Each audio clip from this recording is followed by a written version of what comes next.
Indeed. What it is, words, you already know what it is, man. The one, the only almighty PK, man, of the Waynemart experience, man. Just came off a crazy interview, man, with the legendary Kemo Vee, but I ain't finna keep talking, man. I'm gonna let the man himself speak for himself, man. What's up with your boy Kemo Vee, man? I just stopped through the house of my dog. Know what I'm saying? We just made it happen, made history again for the 30,000th time, man. Fuck with me, man. Kemo to the motherfucking, man. Yes, sir.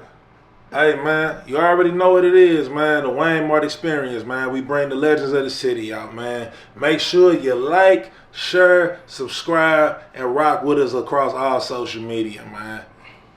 Kemo Vee, all streaming platform. What it is, world. We back again. Another episode of the Waynemart experience. I am your host, the one, the only almighty PK, Wayne Phillips, man. And I'm going to be real, man. I'm excited for this one, man. This will be the first collection of STL, you know what I'm saying, legends that I've finally been able to get on the pod, man. So let's get into that, man. The man on my right on the other couch, STL legend, man. You know what I'm saying? He helped pioneer some of the most popular songs to ever start the hip-hop culture here in the STL community, man. And he a businessman. But I'm not doing him justice if I'm being honest, man. For real. Businessman, you know what I'm saying? Musical pioneer of the city, man. And here's hoping I don't get the same reaction, man. 4.5 or 1/2 for those who don't know math, man, of the whole nine. The one, the only, the legendary Kemo Vee, man. What's going on with you, baby? What's going on with you, bro? What's up with you, bro? Glad to have you on the pod, man. What's going on, bro? What's going on with you, man? Nothing much, man. I'm just glad to, get you down here, man, and, finally get Muggs on the pod, man. I always start my pods up top, man, with gratitude and appreciation, man. You could have been anywhere in the world, could have gave anybody this interview. You down here with me, man, so I truly appreciate it, man. That being said, let's go ahead and kick the pod off. I always kick the pods off, man. You here from the city, man. What part of the city you from, man? North St. Louis, North Side, man. I'm a North Side representative, 3rd Block, Sherry, 6306 Sherry, man. I can spit it like that because I've been locked up, man. So you gotta tell the motherfucker where you from when you go to that goddamn jail, man. They don't be playing. Yeah, you know what I'm talking about.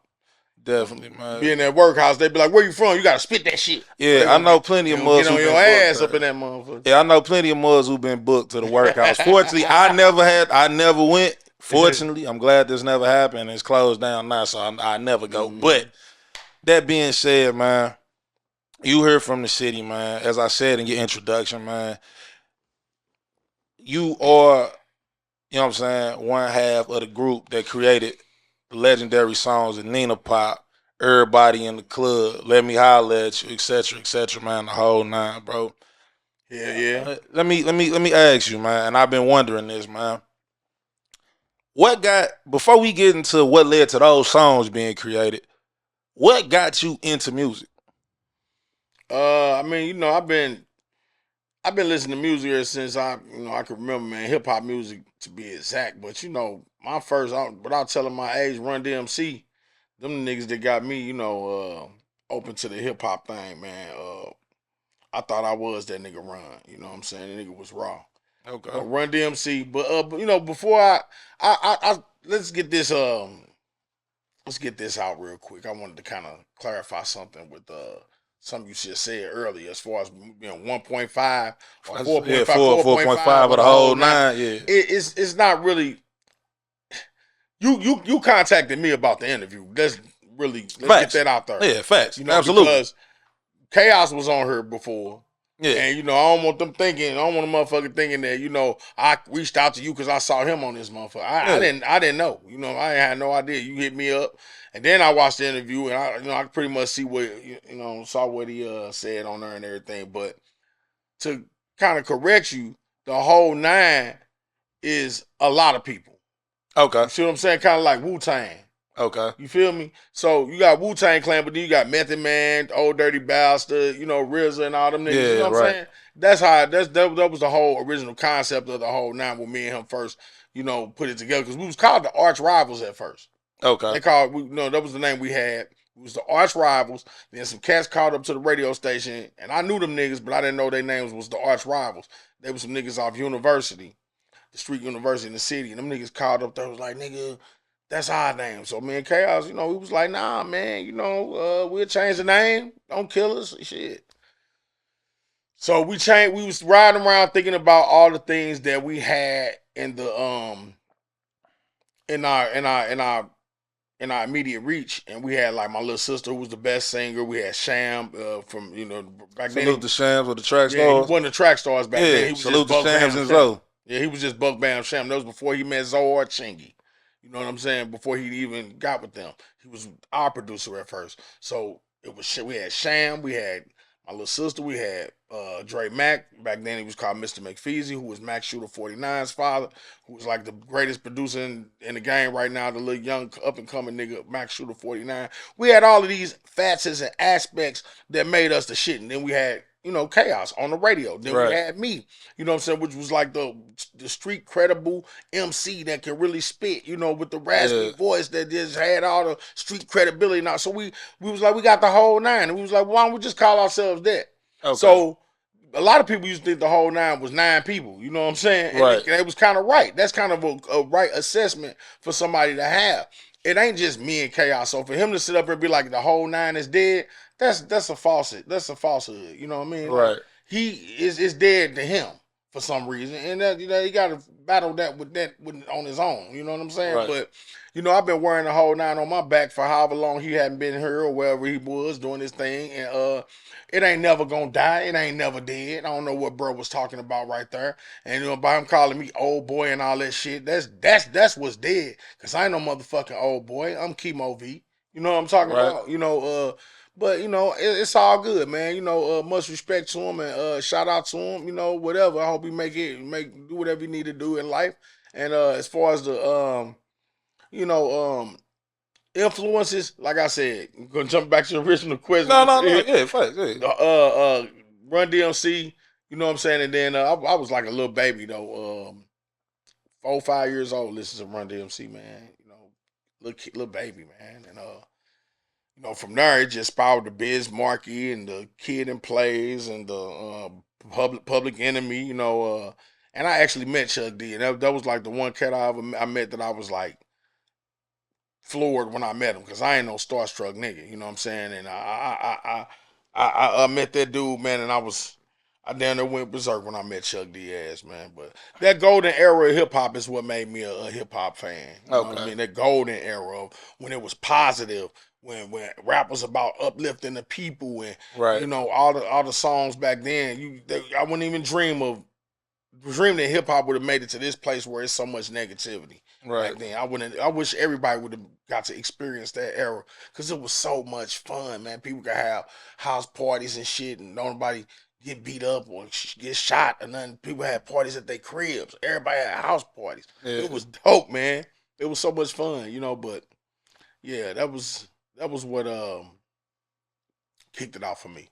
Definitely, man. First things first, I appreciate that insight, because I didn't know it was more than just y'all two in the group. You know what I'm saying? Like I said, I was a kid at lock-ins and shit and hearing y'all on the radio. Mm-hmm. You know what I'm saying? And then I saw the album cover and whatnot, and it's just y'all two in the Spirit of St. Louis jerseys. So I figured it was just y'all two. I didn't know it was a whole collective of people. Honestly, I don't think most people knew that. Yeah, we had a group called Too Deep back then that was supposed to drop. We had so much stuff that we forecast for the whole nine to end up being before the things happened that made us kind of, disband. You know what I mean? But yeah, I mean, we always wanted to be solo acts. I was Kemo Vee and he was Chaos, and I always expected him to do his own thing one day. And maybe come back and do projects here and there, or songs here and there. Right. But I ain't never looked at myself as in a group with him. Never. And I don't think he ever looked at himself as he was in a group. But that's how everybody else looked at it. Okay. You feel me? Like we did shows, man. I wasn't even on the same floor as him. Damn. We somebody book us for a show, man. I'd be on the 4th floor. He'd be on with my people. He'd be on the 5th floor with his people. You know what I'm saying? Right. And then we'll call each other and be like, "You ready to go to the show?" Yeah. And then we'll go to the show together and make the appearance together. But he wasn't never really my partner like that.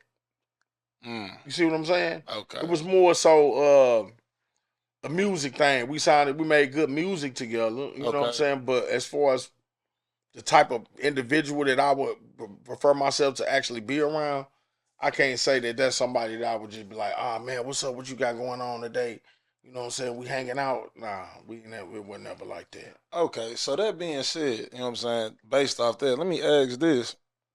You know what I'm saying? If y'all wasn't exactly partners, y'all just made, music together, how did y'all get to the point where y'all was just like making music together? You mentioned Shams. You mentioned, I mentioned Zoe. Fun fact, Zoe was actually my mentor and my teacher at EI when Nelly School was open for Vatterott. And he used to tell, you know what I'm saying, like part of the classes he used to tell us, his industry experience and all that. Like one of the things he talked about was he was like how the whole 9 cover and the Chingy cover got a lot of the same elements. That's right. You know what I'm saying? He was like, I created both of those. He was like, I got Chingy, it's orange. Yeah, it's orange, it got the stars all over it, whatever, and he in a Spirit of St. Louis jersey. And then he brought up the picture of the whole 9, and both of y'all in the Spirit of St. Louis jersey was orange, all that. I was like, damn, that's crazy. Well, I'm so glad you said that, bro. Man, thank you for saying that, because I never knew that.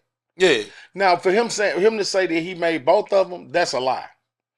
That's a lie. Zoe wasn't even around when we made the whole 9 project. He wasn't around. Sham made the whole 9 project. Sham, we got a deal with just Sham doing our music. Okay. I didn't even know Zoe until around the time we got our record deal. Sham left the whole 9 after our deal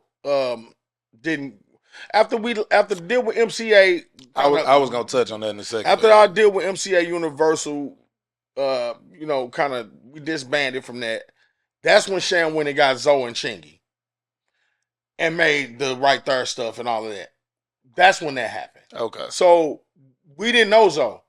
The reason that I was always like, damn, that album cover looked just like ours. I didn't know who did it, but you just told me that was Zoe. Yeah. You said you needed. Yeah, because like he was, like I said, like me, that was me that decided to wear my jersey. Oh, okay. I decided to. I'm gonna wear this orange Spirit of St. Louis jersey because my nigga Starburst, my partner Chuma, he called him Starburst. He used to like to wear orange and bright colors, and it kind of rubbed off on me a little bit. And I got the Spirit, and I had a lot of throwback jerseys then. I wanted to wear throwbacks was it. Yeah, I wanted to wear that Spirit of St. Louis, and I thought it would look dope on there. That was my idea to do that. We didn't have no people that made our decisions for us on what we were supposed to do like that. We did. Okay. I did when it come to.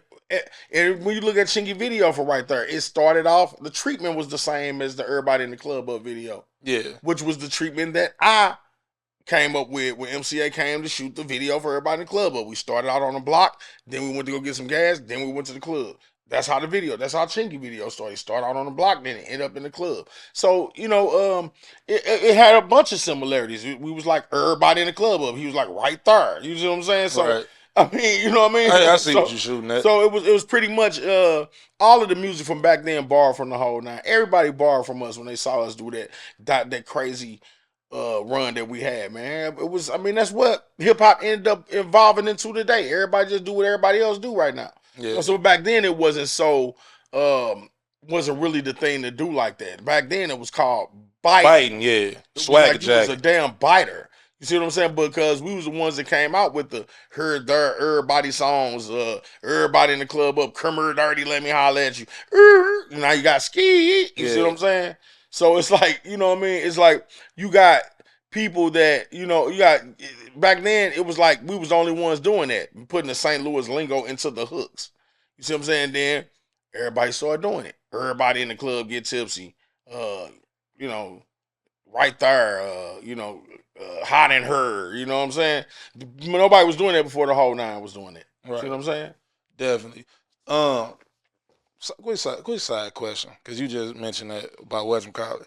Was y'all out before Nelly and them, or did y'all come out around the same time? Like I said, as a kid, all this shit is a blur to me when I was listening to it. Exactly, right. So let me get it right for you. So Nelly came out with Country Grammar. You had songs like EI, underlay, EI, what's popping at night? Then you had, and that was 2000, I think 99, 2000. That was 99, yeah. 99. Right. So you had, he was on a label called For Real. If you look at see the album cover, whatever, or Google it, it's going to say For Real Entertainment. Okay. He had these songs, EI, he had Fish Don't Fry in the Kitchen. Yeah, Batter Up, yeah. On the grill, Batter Up. My dirty is our turn. He did say dirty right there, you know. Then he had like If You Want to Take a Ride With Me. Then he had the Country Grammar song. Yeah. Most of the songs they had was like kind of like nursery rhymes or little jingles from other stuff. Like, yeah. You know what I'm saying? The Fish Don't Fry came from the Jeffersons. Yeah. Down Down Baby was a nursery rhyme. Yeah. You know what I'm saying? So then we came out after that with the her, there, everybody in the hooks, everybody in the club up, Criminal Dirty, Let Me Holler. That was like 2001. Cause I say it's time to before on the Let Me Holler at You song. I say it's time to shine. Add 2 to 99 mode. 2 plus 99 is 2001. Yeah, that's when we came out. So Nelly was 99, we was 2001. Okay. We come out with this everybody heard there in the hooks because that was my idea to approach it with that gimmick. Because number one, no one was doing it, and I knew it would be a new thing that everybody was gonna say, oh, that's the new thing to do. You know what I'm saying? Well, that's the new shit. Them the new guys. And I didn't want to sound like Nelly because everybody was sounding like Nelly. Yeah. Everybody was trying to sound like this dude. You know what I'm saying? I'm like, I'm going to do something that he's not doing, and I don't want to sound like him. So even with your raspy voice, you couldn't have sounded like exactly. Right. So I was just finna say that. You took me out. I got the raspy voice. I'm going to come with a different, because, you know, Nelly was like kind of trying to get people to say what he was saying. He was coming like on some E40 shit. You know how E40 would come up with his own lingo. Like he was like EI. He'd say EI. Like nobody in St. Louis was saying EI. He was trying to get people to say that. You know, he'd be in interviews. Yeah, EI. You know what I'm saying? Dirty EI. And you know, he'd be like Mo and Moet, and he'd be saying little stuff to where he was trying to make it seem as if he had his own language. Like, and that was dope. But I was like, nah, just say her, there. Word, you know, and I'm gonna put that in the hooks, and I'm gonna make that the focus and the focal point of the song to where everybody, you know, it'll gravitate to everybody. And I just felt like it'll catch on, and it did. But when everybody else heard it, they started doing it. You see what I'm saying? So right. From Fish Don't Fry in the Kitchen, all them hooks I just mentioned, he comes out 2003, Hot in Her. Yeah. Every time the beat go. Can we leave her? Can we leave her? You feel me? Yeah. So from this, you go from this album, you're not doing it, and then this album, you are doing it. You see what I'm saying? Right. Not to say, I ain't trying to start nothing. I'm just saying this just wasn't happening. The truth can't be considered disrespect. You got 99, you come out with this. Whole 9 come out with this in 2001. 2003, Hot in Her. Right. You get it? Yeah, I get it. It's actually painting a hell of a timeline, actually. Exactly. 99, 2001, Whole 9 come out with all this her shit. The album called Out Her now. That was the name of the album. We had a song called Out Her. You know what I mean? Tina got that ass beat by Ike Out Her. Remember that? Yeah. You know what I'm saying? We shot platinum with Chinaman rice and egg rolls Out Her. You know what I'm saying? We're at rocking platinum with ice. Ain't no more gold Out Her. You see what I'm saying? We had a song called Out Her, album called Out Her. All the songs had her, there, everybody, everywhere on the hooks of all the songs on the motherfucking album. Right. Next thing you know what I'm saying? The whole damn city, every artist that come out the city got to hear their song. Right. After that. All I'm saying is this. Ain't nobody mad about it. I'm just saying, like, that's what I did for the hip hop game. That's my entry. That's one of my contributions. That's all. That's all I'm saying. That's how I contributed. So you might contribute by selling your 10 million records. You might have contributed by having this song that did this or did that, whatever you did in your career, Chingy. You might have this your claim to fame that you did, Jaquan or who. Nigga, this is my claim to fame. That's all. That's all I'm saying. Right. Because I'm the one that came up with all those concepts now. It wasn't chaos. So for him to be sitting up here talking about in his interview that, you know, the whole Nina Pop was all me. I heard him say that. Right.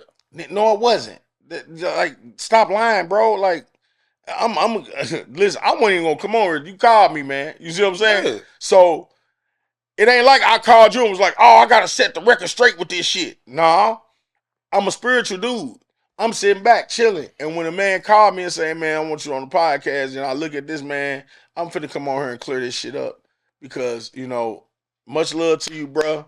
But you sit up here calling me old boy and all this shit, nigga. I'm gonna come here and I'm gonna set the record straight, nigga. I didn't make up no word, no goddamn trap, dirty, whatever the fuck this nigga said I made up. Trap. I didn't make up no goddamn trap.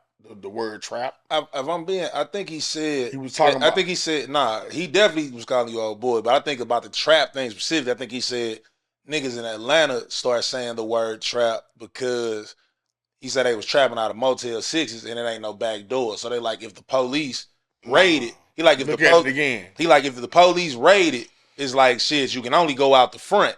So it's that is trapped why. in here. That is why he's right. But he said that he came down there with Tony. Old boy. Tony was the dude that I moved to Atlanta with. Oh, okay. Yeah. Tony, so you enlightened me to something. I lived in Atlanta for 5 years, and Chaos came down there with Tony. We was trapping. I was selling rocks. I was selling dope, getting money in Atlanta.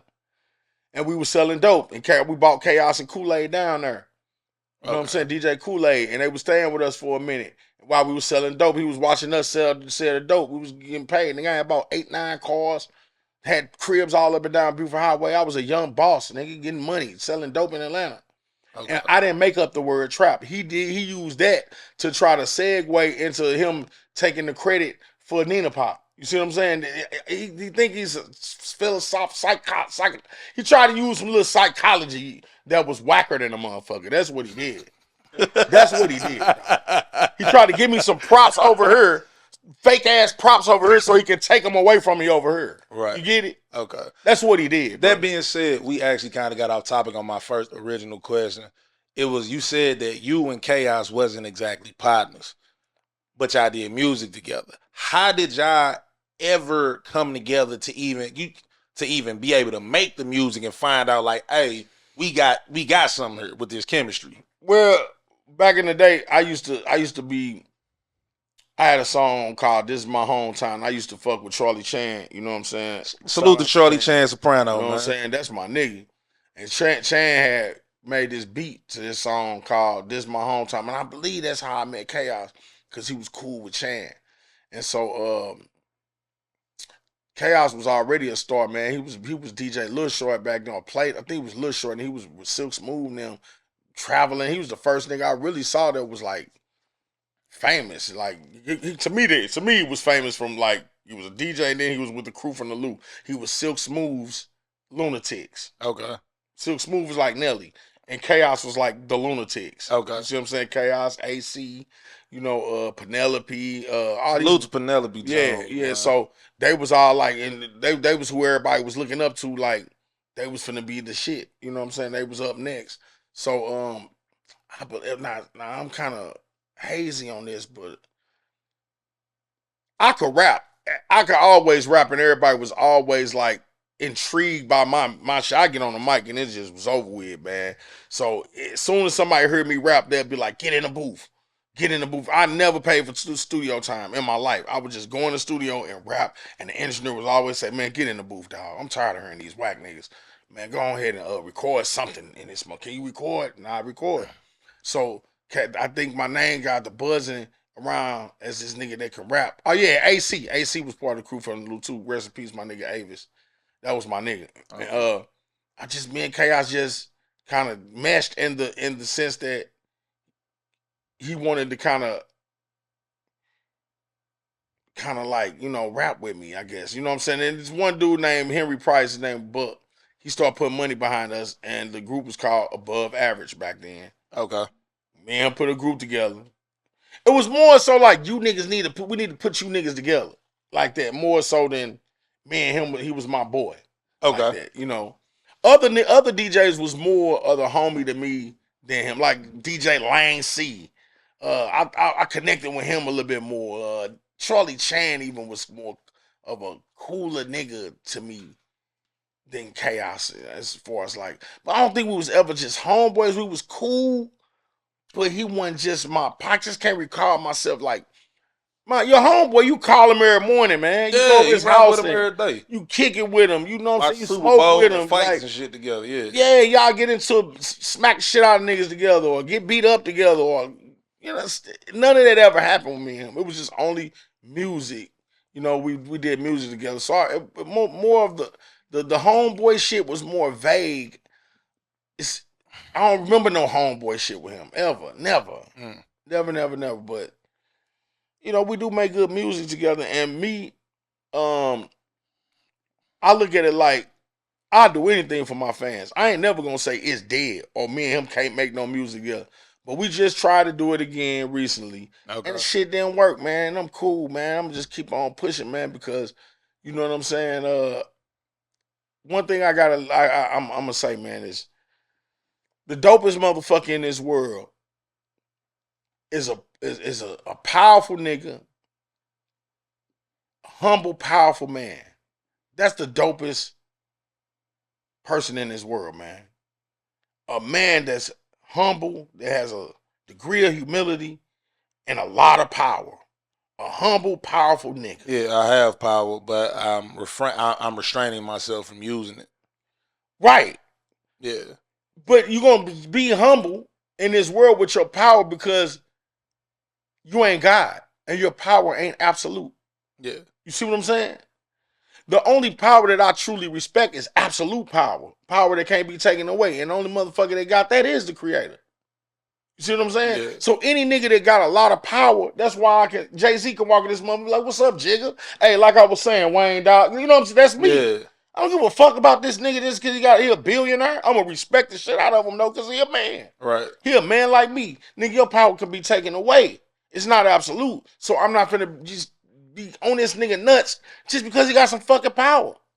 But what I'm saying is, I said that to say this. What's the opposite of that?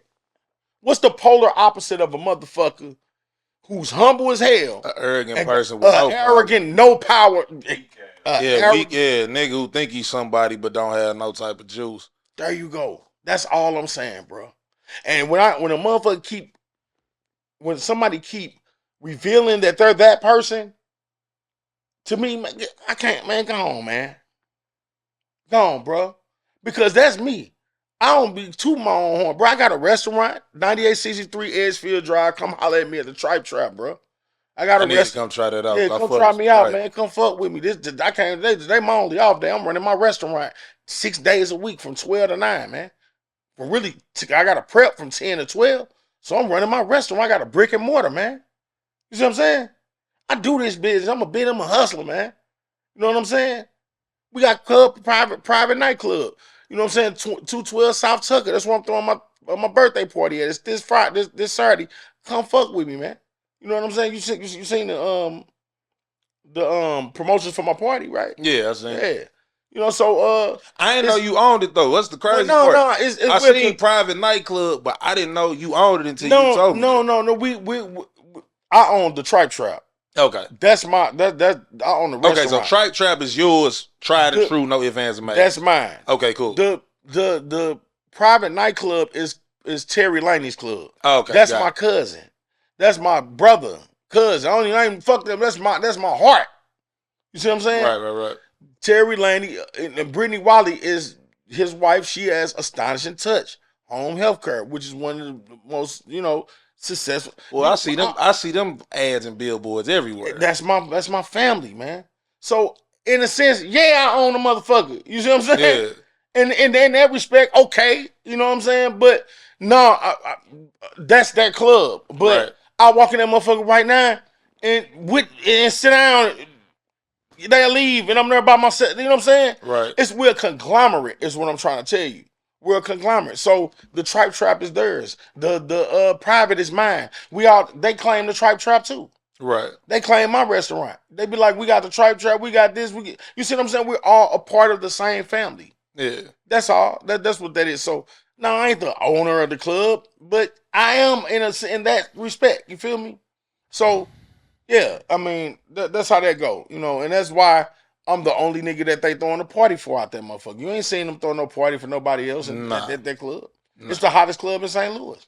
They don't even do birthdays. You know how you go to the club and be like, it's Tasha's birthday this Saturday. And yeah, but they try to give everybody, you know what I'm saying? You, especially, you know what I'm saying? I'm younger than you. They get some spots, you will see 40 people with their personal flyer for their birthday this night. Like, God, nigga, because birthday guess you niggas got. Because they using that to make the club pop. We ain't doing that with private nightclub don't do that shit. So when you see my birthday party, it makes it an exclusive event because everybody ain't throwing it, but it ain't got nothing to do with no money. It's who they love. Right. They throwing a party for a nigga that they love. They love me. That's my people. Right. That's why Kemo Vee got a party going on in that motherfucker. Everybody can't no motherfucker in the city have no party there. No nigga can have no motherfucking party at private. You see what I'm saying? Right. Except for me. You see what I'm saying? Yeah. That's how that go. Definitely. Got a question though, right? Kind of get the pie back on track. So you touched on how y'all, you know what I'm saying, that y'all wasn't exactly partners, but y'all had good chemistry as far as music go. I gotta ask this question, bro, because literally in 2026, which is the time we're currently in now, you can't go to a STL party, especially not a 314 day, not a throwback Thursday, not a shit, and not hear, guaranteed you hearing everybody in the club and Nina Pop. How did those songs come about? Everybody in the club up in Nina Pop? Yeah. Let me holler at you. Before you answer this question, let me holler at you is also one of my personal favorites. When I say personal favorites, like I bullshit you not. If I pulled up my YouTube playlist, it's literally in my YouTube playlist. That last verse, make them Black Casper. That nigga sneeze, y'all colder than Alaska. Nigga, that's my, bruh. That's my shit, bro. Type shit. I love that motherfucker. Hey, nigga, hey, I love that fucking song, bro. I swear to God. But that being said, guaranteed you're gonna hear, if nothing else, Nina Pop and everybody in the club. How did those songs come about? Okay. Now, everybody in the club up.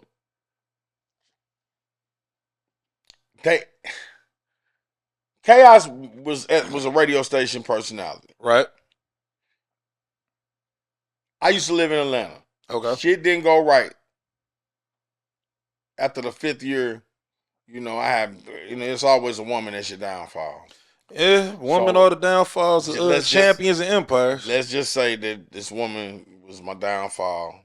I came back to St. Louis 5 years later, broke as hell with a hot pistol that I did some dirt with. Just me and the gun. You know what I'm saying? Hold up, sidebar. Just for conversation purposes. What was it? 45, 380? What 38. Okay. 38 revolver. Old school. 38 special. Up close and personal. Fop. Not noted. 6 shots. Got you. So I sold the guns to this nigga in Pine Line for like $80.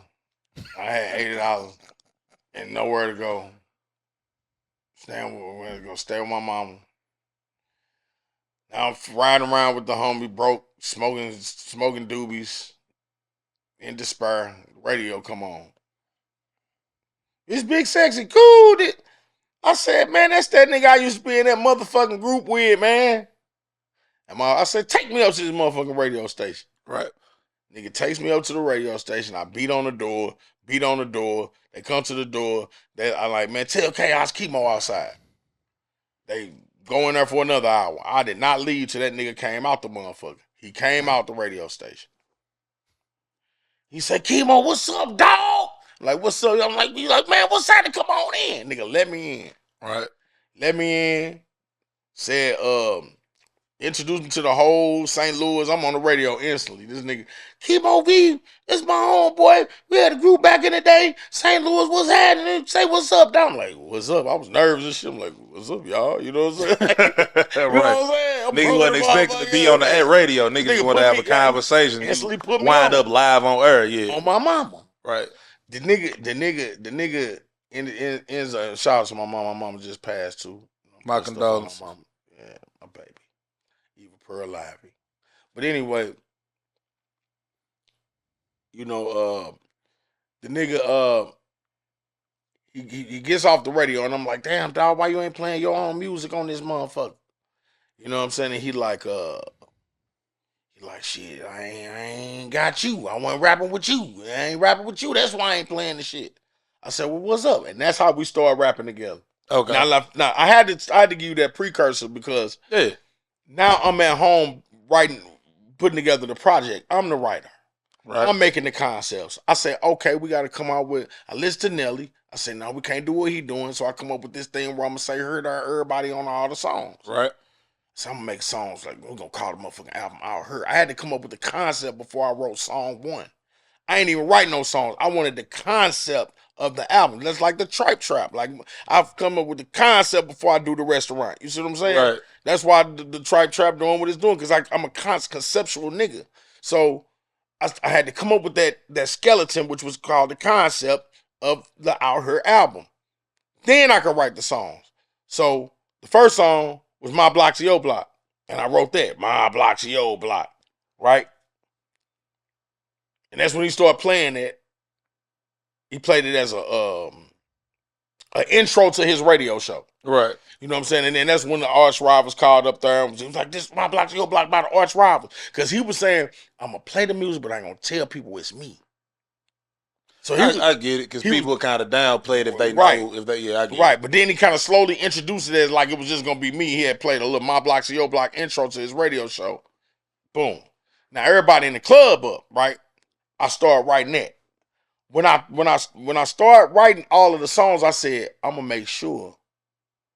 Now, this is my nigga. Everything going cool right now, but I know what kind of nigga he is. Like, you know, and I fuck with Chaos, and I appreciate it. But I'm going to make sure I start all the songs off just in case this shit don't work out. Yeah. I can always. It's all about survival now. Switch place through the whole nine now. Nigga, hey, that opening, my bad, I cut you off. But that opening is legendary. I'm talking about no bullshit. I was in Saints. Nigga, you know, I'm going to be real. I didn't get to say this to Chaos when he was here. Do you niggas know? See, it wasn't called twerking back in the day. It was called getting danced on. You know what I'm saying? Lil Jon and them came out and started getting called getting twerked on. But nigga, you know how many girls I got danced on by because of the whole nine? Nigga. Yeah. We the my bad, but continue. We definitely the progenitors. But you know, the whole nine, everybody in the club up song, man, it was like I made sure I started off all those songs. That's why I can do a concert today. And if you saw my 314 day joints or any concert, Cadillac Chronicles and all that shit, Cadillac, I just did Cadillac Chronicles. You see how it just flowed, just like it was like it didn't even matter. Yeah. See what I'm saying? I can do all the whole nine songs. I can come in, like you said, Ghetto Made us and song. I'm like Tony Soprano, the Dirty Bottom. I can come and I count up all the homies. Bruh, when I say, look, I keep cutting you off. When I say these shits is my jams, nigga, like, right on. That, like, bruh, that shit, my bad, go ahead. Yeah, but you know, I start off them joints, and I did it strategically, meticulously for the reason that we're going through right now. You know, the shit that we're going through right now. And I would say that everybody in the club up, man, when I made the song, I would send all the verses to him with the hooks and see if he approve it. He'll be at the radio station doing his job. He was busy. Right. I ain't had nothing else to do but sit in my mama basement and create. Yeah. So I would call him and be like, Chaos, what you think? He'd be like, that motherfucker hard, keep going. That motherfucker hard, keep going. I'll stop you right there. For context purposes for the audience, at the time when this was going on, DJ Chaos was the hottest radio DJ in the city. Like, up until they said the shit about the whole disarming, people saying they were trying to, you know what I'm saying, teach people how to disarm the police. Chaos could do no wrong. He can joan on people on the radio. Anything he played got spun numerous times. All of that. Like, Chaos couldn't do no wrong. If he played his own shit, it's like not only did it get played because he was on the radio, it also got played because people loved it. Exactly. You know what I'm saying? So that's that. But go ahead, continue. Right. So I would always send each thing that I would do to him. Each piece that I would create to him for his approval. Right.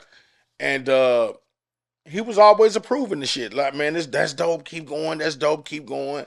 And everybody in the club up was one of them ones that We just knew that motherfucker was gonna be a hit. This is before Nina Pop. We didn't have Nina Pop yet. Okay, so Everybody in the Club Up came out before Nina Pop. Oh yeah. But okay, got it. Cool. That's helping me. Nina Pop my childhood here because I'm trying to establish a timeline. Yeah, Nina Pop has its own story. Okay, cool. And there's a reason for that song. And that's why he said Nina Pop is all me. Right. That's why he said that. But got it. And that's why I'm glad you asked it. You asking the questions. These questions are. You know what I'm saying? I've done this a little bit. I know a little bit about what I'm doing.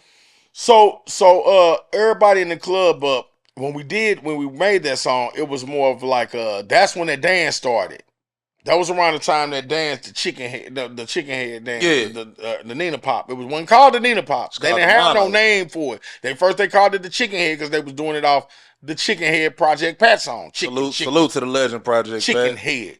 That's when they started calling it the Chicken Head.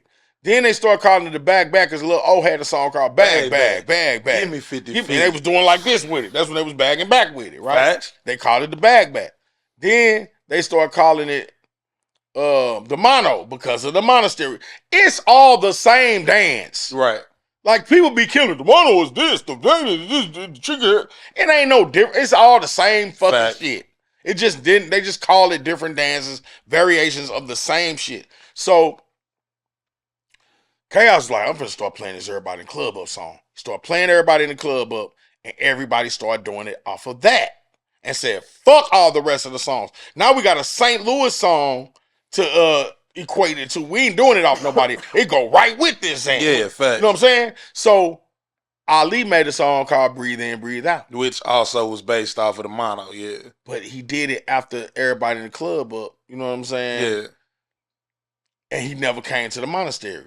So that made Chaos, it made niggas mad. You know what I'm saying? Okay. Made Chaos, monster people at the Mono, like, he don't never come to this motherfucker trying to, capitalize off what the whole nine got going on with this Everybody in the Club. I mean, I could kind of see why he'd be upset, because I love Breathe In, Breathe Out. Like, that song was hype as fuck. Mm-hmm. And it was in the movie. If I'm not mistaken, the movie Face Off with Chris Rock and Head of State, I think. No. It was Face Off. I know for a fact it was Face Off. I forget the white dude name, some Hopkins, but Chris Rock was in that movie. And I know it's on Tubi right now. And I'm an avid Tubi watcher, so yeah. Face Off is Nicolas Cage, man. Hold on, let me Google my facts. You right, because he do got a movie called Face Off. Hold on, let me check this out. Let me do my facts. But until I find that, you know what I'm saying? Please feel free to continue the story. Who's right? Yeah. Hold up. Quick pause break. You know what I'm saying? The man you hear behind the camera, you know what I'm saying, is my oracle and producer. The one and only O Weston, man. I would not be able to do. Shout out to bro. I wouldn't be able to do the Waynemart experience without him, man. You know what I'm saying? He's a modest guy. He stays behind the camera. Yeah. With Nicolas Cage. All right. So what's the movie? Hold up. Why are we doing? I think it's Head of State, bro. What's the movie? It's not Head of State. I know that for a fact. It's a movie. What's the question? What's the shit with Chris Rock that had Breathe In and Breathe Out? It had fucking, I think his name was George Hopkins or some shit. I don't know, but I know that song Breathe In, Breathe Out was in that movie. Yeah, it was in the Chris Rock movie. It was definitely a Chris Rock movie, but it wasn't Head of State. Nate Dogg had like a lot of credit in Head of State. I know that for a fact. I'm a big fan of Chris Rock. Hold up.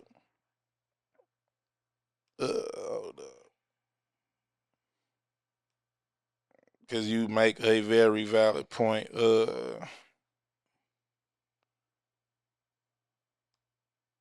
was definitely a Chris Rock movie because I'm pretty sure it's Anthony Hopkins is the movie, and it's called Bad Company. My bad. Bad Company. Yeah, the movie wasn't that great, but the movie's called Bad Company. It was Chris Rock. It's Chris Rock and Anthony Hopkins in a movie called Bad Company. You sure? I'm very sure. I'm heart attack serious on that. I don't know where I got Face Off from, because Face Off is Nicolas Cage and John Travolta. I knew it was a Chris Rock movie because I remember the label was telling us about it, that he was going to be on a Chris Rock soundtrack, and we needed to shoot the video for Everybody in the Club Up before Breathe In, Breathe Out came out. Because we knew about it before it came out.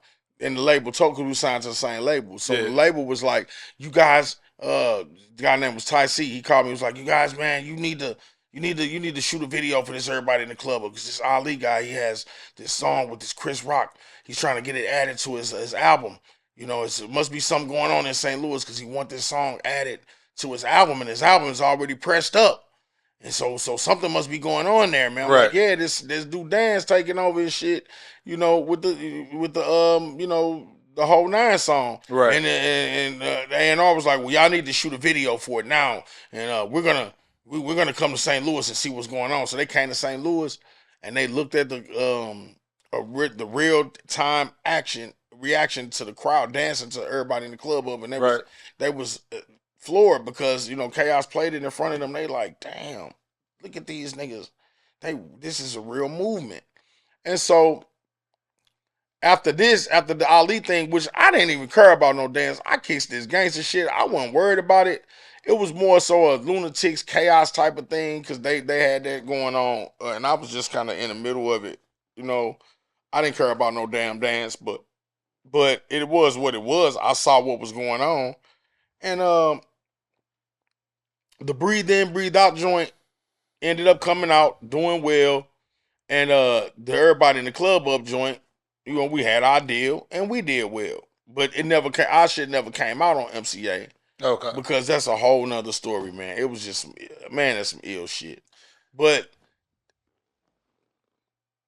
Everybody in the Club Up spawned these other niggas to do what we was doing. Then when the deal didn't go right, Sham went with Chingy, and they made the right third song. And so we started seeing everybody in the club get tipsy, Jaquan doing it. Then we saw Nelly with the damn Breathe In, the Hot in Her. He got a girl on the table. It's Hot in Her. So we like, everybody trying. So Chaos like, listen, man, let's make a dance, a song for this dance. And we need to make it our own, man. And we gonna call it the Nina Pop. So where in the future, everybody will, no matter what happens, all these motherfuckers trying to do spinoffs, and you know they know this our shit. Yeah, you know what I'm saying. Everybody will always equate this shit to the whole 9 because 9 means Nina. Right. You know what I'm saying? Yeah, 100%. The 9 Pop. It's the whole 9 Pop. So they can go all the way to other states and cities and shit, and they might call it somewhere else. But in St. Louis, it's gonna be called the motherfucking Nina Pop. And I thought that was dope. Facts. But here's the thing. That's why he was saying the Nina Pop is all me. But here's the thing with that. I did say, man, I don't want to do no song called Nina Pop. That shit sound gayer than a motherfucker. That's what I said. Those are my exact words. I said, I don't want to do no song. Look, what's crazy is it's submitted in history now, but I see what you're shooting at. Like, before it became what it became, yeah, I can see what you're saying. Yeah, like, I said that shit it's a, like, yeah, you know what I'm saying? 9, Nina, I got the Nina on me. If it's some shit like that, ain't nobody thinking about it. When you think about a dance, I can see why. That's why I say I don't Nina Pop, I pop Ninas. Remember I said that in the song? Because I wanted to specify, like, I ain't with this Nina Pop ass shit, dog. Nina Pop. Man, get this old homosexual ass shit on somewhere. That's how I viewed it back then. You know what I'm saying? I ain't with all that old, you know, fuddy-duddy ass shit. You know what I'm saying? But he said, Chaos said, well, fuck it. I'm going to do it by myself. I said, nah, no, you not. I'm going to get on the motherfucker now. Right. But you ain't finna do it by yourself because of one thing. You're on the radio, nigga. You ain't finna be fuck that shit. I'm getting on everything you own, motherfucker. You see what I'm saying? You gonna and number two, you know what I'm saying? When you listen to Nina Pop, all it is a variation of Everybody in the Club Up. Stop you right there. I'm glad you said that because no bullshit, even to this day, I know people who dead ass think they the same song. Like, it's a lot, like, it's so many similarities between Everybody in the Club and Nina Pop. So all he did was take my song, which was, I created Everybody in the Club. I wrote the hook, Everybody in the Club Up, on your feet, girl, shaking for my hustlers, humping your back, twerking for my thugs. I wrote all that. Right. And he took Nina Pop, went to Sham, got a beat from Sham. He chose the beat, I guess. I don't know, I wasn't there. And then he said, all my ladies and my hustlers in the club up on your feet. That's my shit. When you break it down like that. And you called it Nina Pop. But how the fuck you saying it's all you? That's weird as fuck. That's lame as hell. That ain't even weird. That's lame as fuck, dog. You see what I'm saying? Lame ass. That's some lame ass shit. Lame ass nigga. You know what I'm saying? I don't want to call the man there. I'm just saying that's some lame ass shit. To get on somewhere and say something, to claim something to be all yours like that, instead of saying that's our song. You feel me? Right. It's our song. You know what I'm saying? It definitely is. Bro, it's our song. Because the thing about the whole 9 is the songs don't work without both of y'all on them. Like, literally. They don't work without both of y'all on them. Chaos brought an energy to that motherfucker. You know what I'm saying? The low-key, kind of high-pitched voice. You know what I'm saying? It's not high-pitched, but it's like, it's higher than yours, guaranteed. It's like he brought an energy to it that sold the song, and then the grimy part that lets you know where you at. You know what I'm saying? Check it out. 5 dime pieces, chocolate Reese's, 3 aunties, and 2 nieces. You know what I'm saying? I like that you said that. Yeah. Let's go for song. My block to your block. Okay.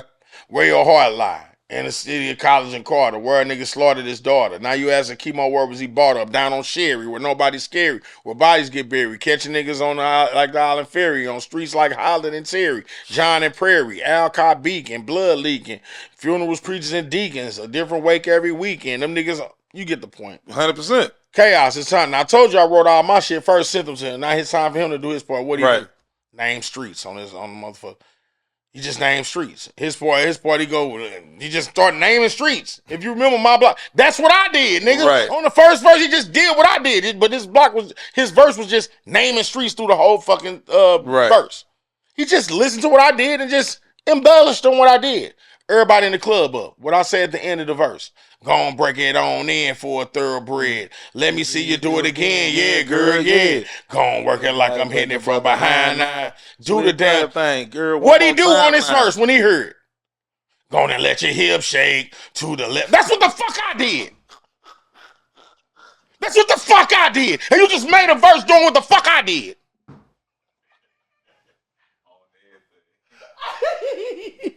Nigga. That's crazy. Hey, you don't think about it until it gets talked about out loud. Yeah, right. It is a lot of similarities to that. And just made a verse doing what the fuck I did. Nigga.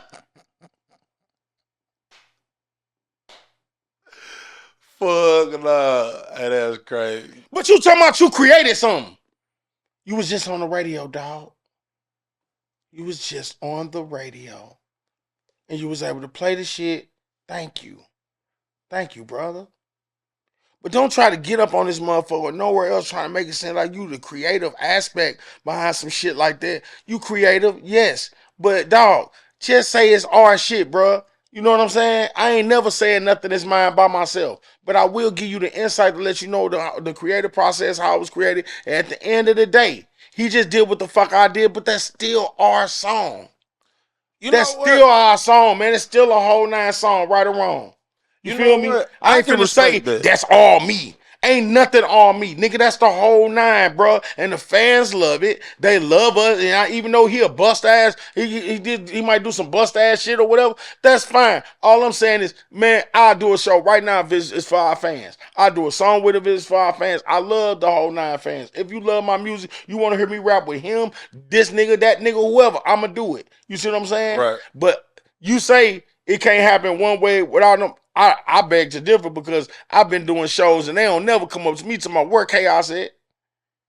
They don't never come up to me asking me that. Never. I be flyer than a motherfucker.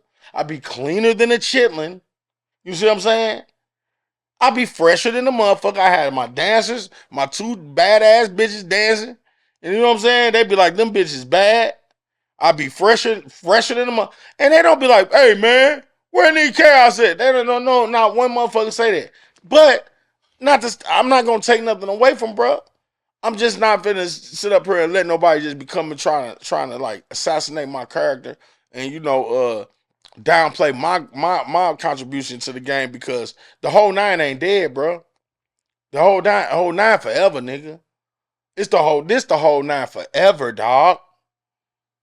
Flat out. You know what I'm saying? Like, I actually understand and respect that because don't nothing make me more mad than a motherfucker. Like, it's like, look, I'm not going to take your credit, but you not finna take mine. I actually understand and respect wholeheartedly.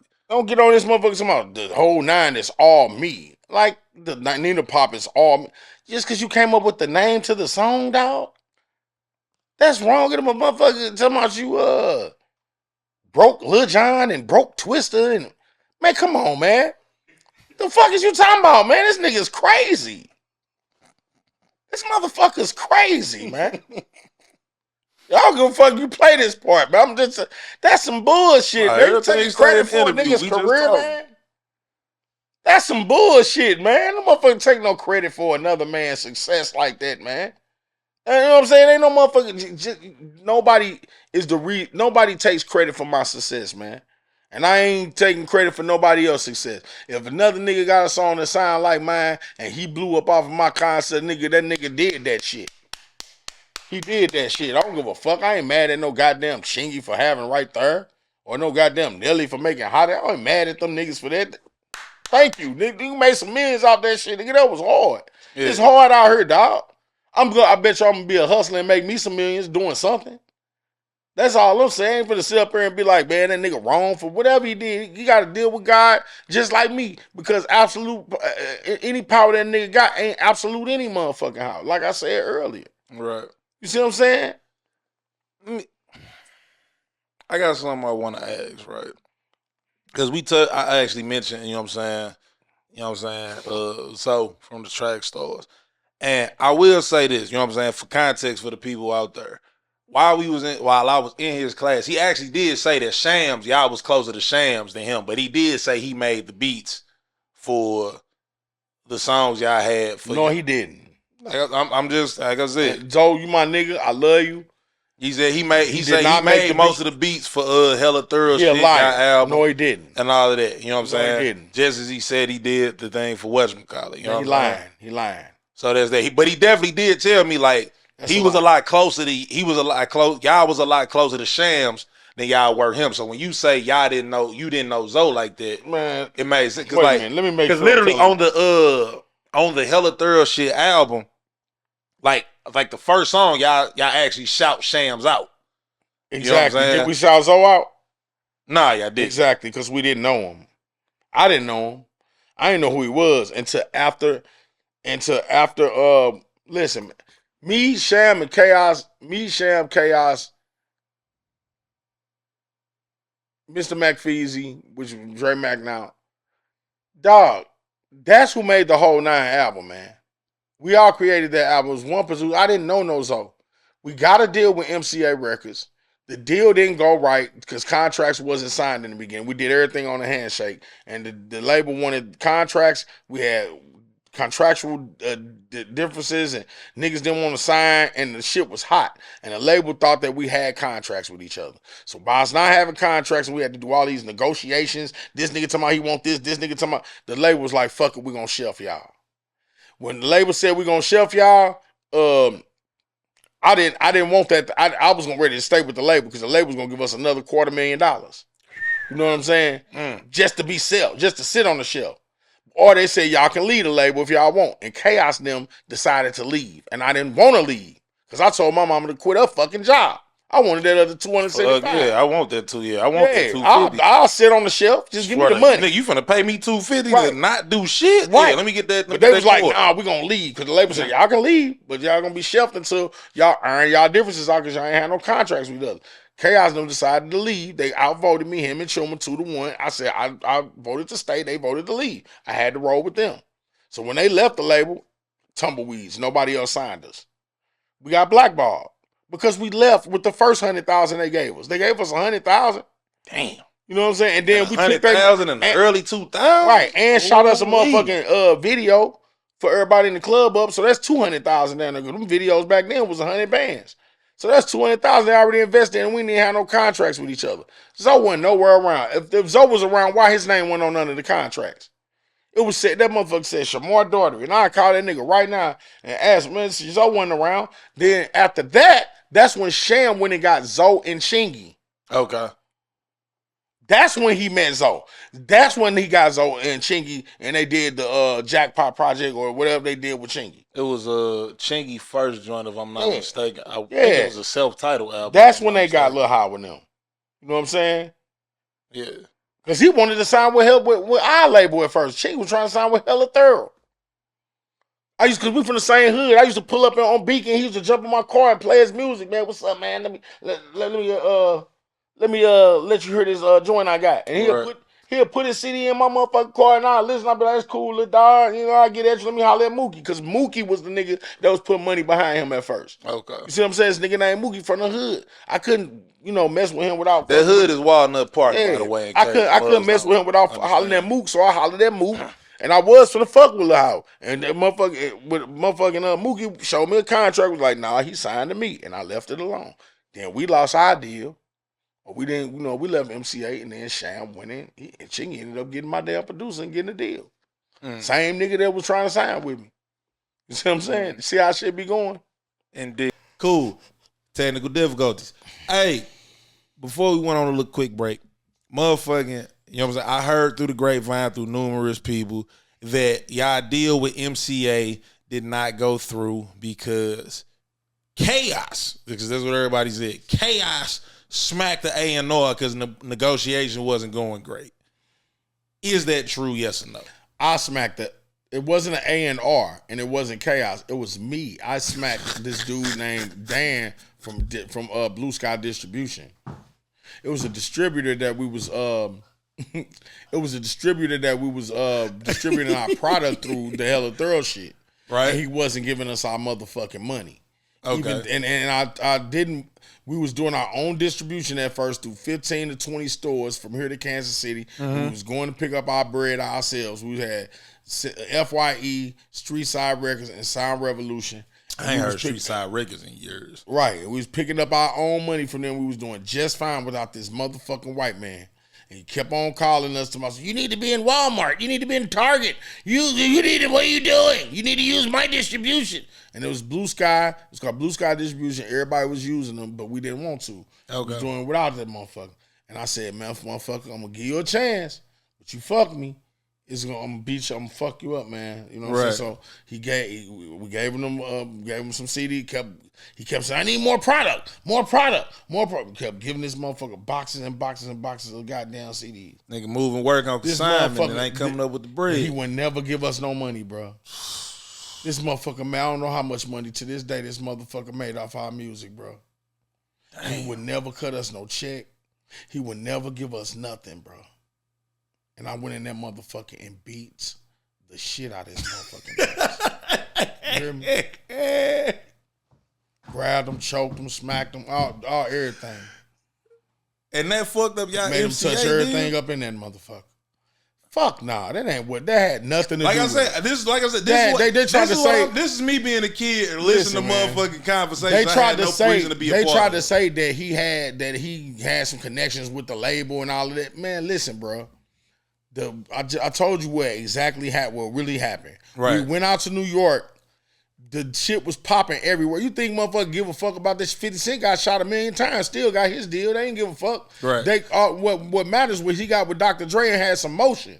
Mm-hmm. They don't give a fuck. Labels will fuck with you. You got some motion. What happened was we went out to New York, bro. And we went out there.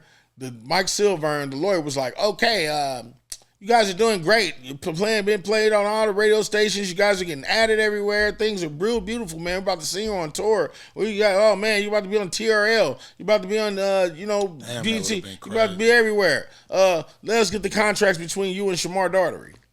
And we was like, what contracts?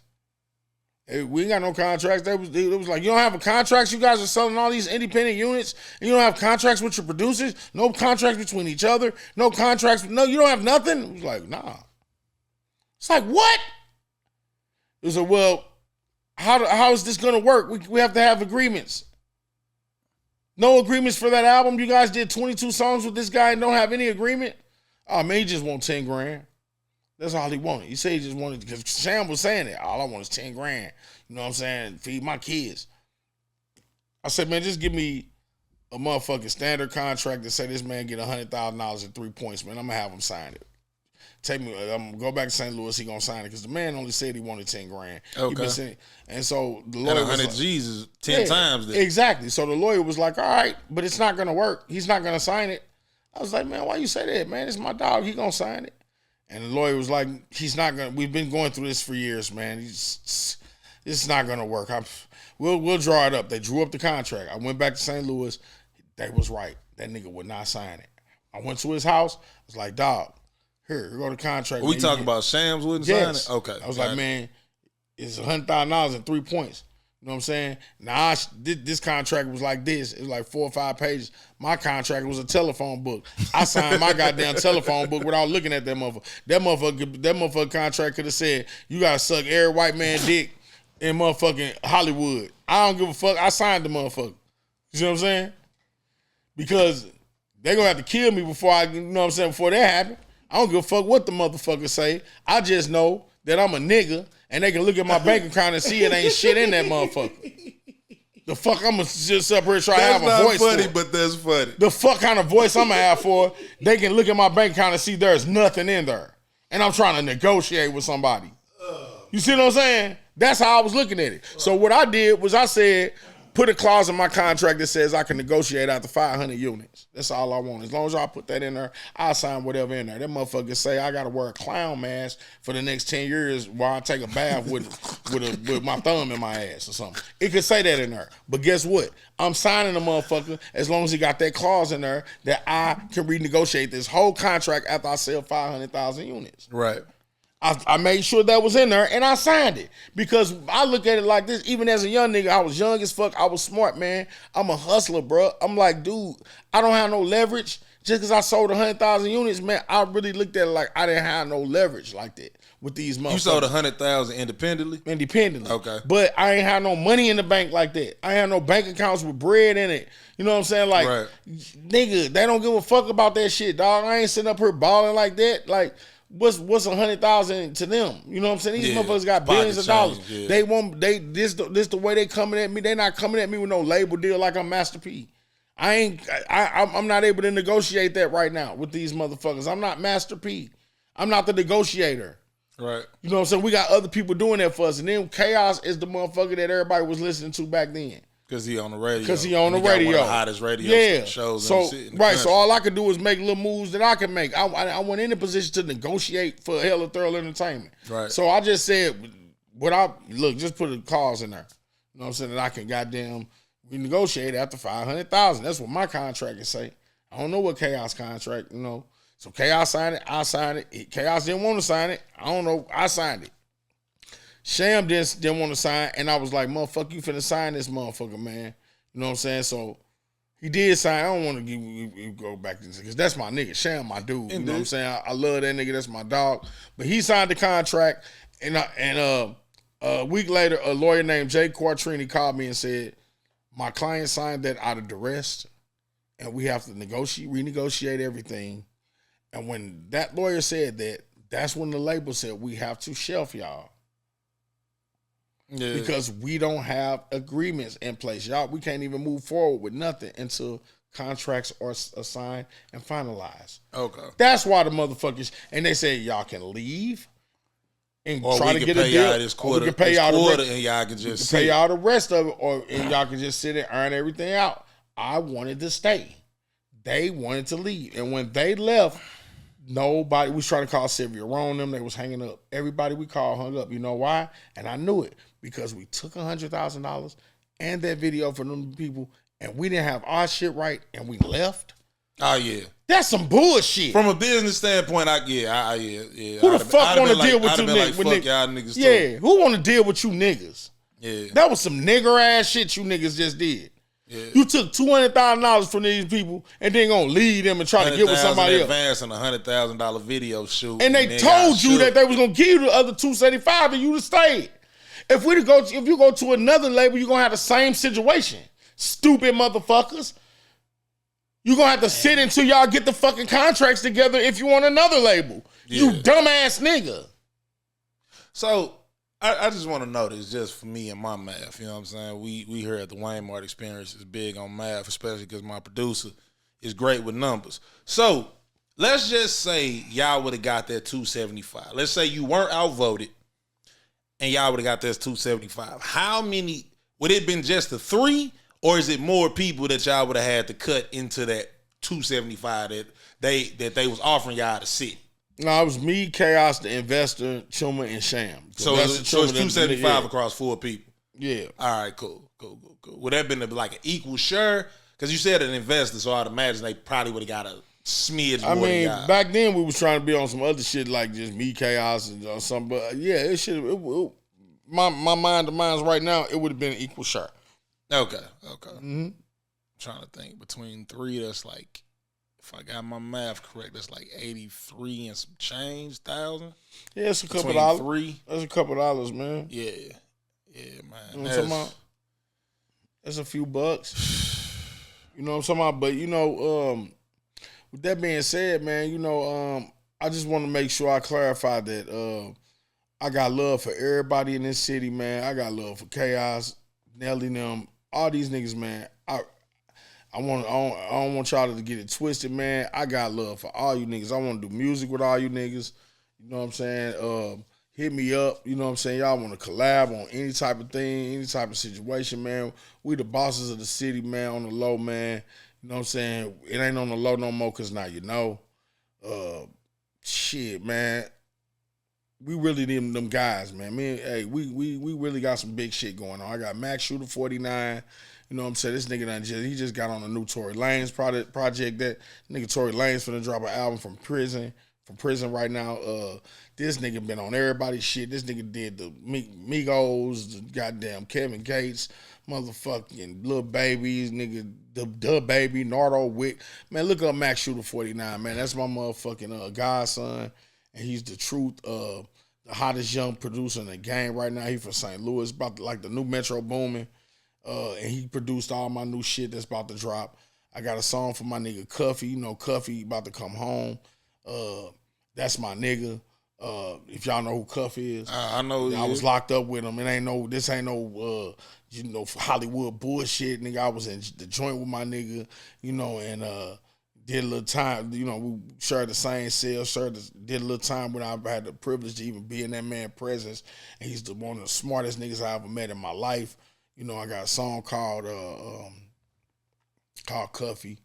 And we ain't gonna drop that for real till he come home. He about to come home, but I got that on the back burner. And you know, got my nigga T Laney, that's my manager, you know what I'm saying? And the owner of Private Nightclub. He managed me. And that's like one of the dopest niggas I ever met in my life, man. It's real ass gangster. Genuinely real ass nigga, man. And we staying sucker free for 2029, 30, 40, 50. You know what I'm saying? Shout out to Chaos, man. You know what I'm saying? Get it, you know, hope my nigga get everything right like he need to get it right. You know what I'm saying? But this the whole 9 forever, and any motherfucker that say they ain't down with it, man, get the fuck on somewhere, man. And that's just what I gotta say about that. You know what I'm saying? So it is what it is. Definitely, man. That being said, you know what I'm saying? I want to touch on a couple more things before, you know, we get up out of there. Because you said throughout the interview that you know what I'm saying, you served and you did time. You know what I mean? Now, you know what I'm saying, I'm not a clickbait type of guy. So if you don't want to answer this, don't answer. We can be clickbait. Let's you know what I'm saying? I like that but shit. I'm going to ask this, bro. You know what I'm saying? What exactly did you get booked for? Shit, nigga, which time? Shit. I only know. So from my perspective, from Wayne PK's perspective, this was probably 2, possibly 3 years ago. I know, and I only know this because motherfucking for whatever the fuck reason, you and Reggie Dub was going back and forth. I don't know what the fuck that shit was about, but I know both of y'all was talking about that, you know what I'm saying, how niggas serve their time. You said it was like, nigga, I served. I remember a specific line in one of the lives that you did because you had the, I think it was the Let Me Holler at You podcast backdrop.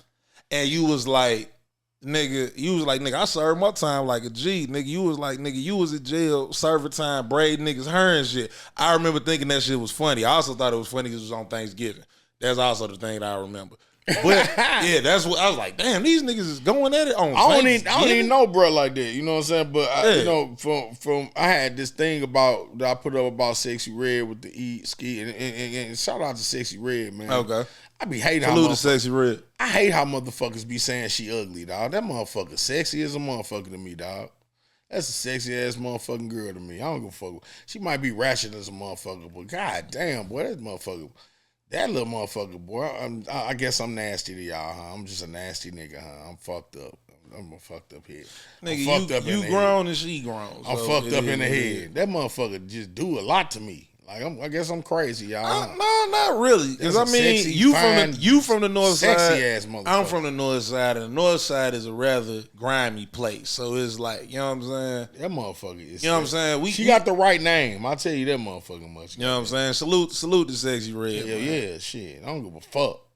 I don't care what y'all say about her. I will say though, you know what I'm saying?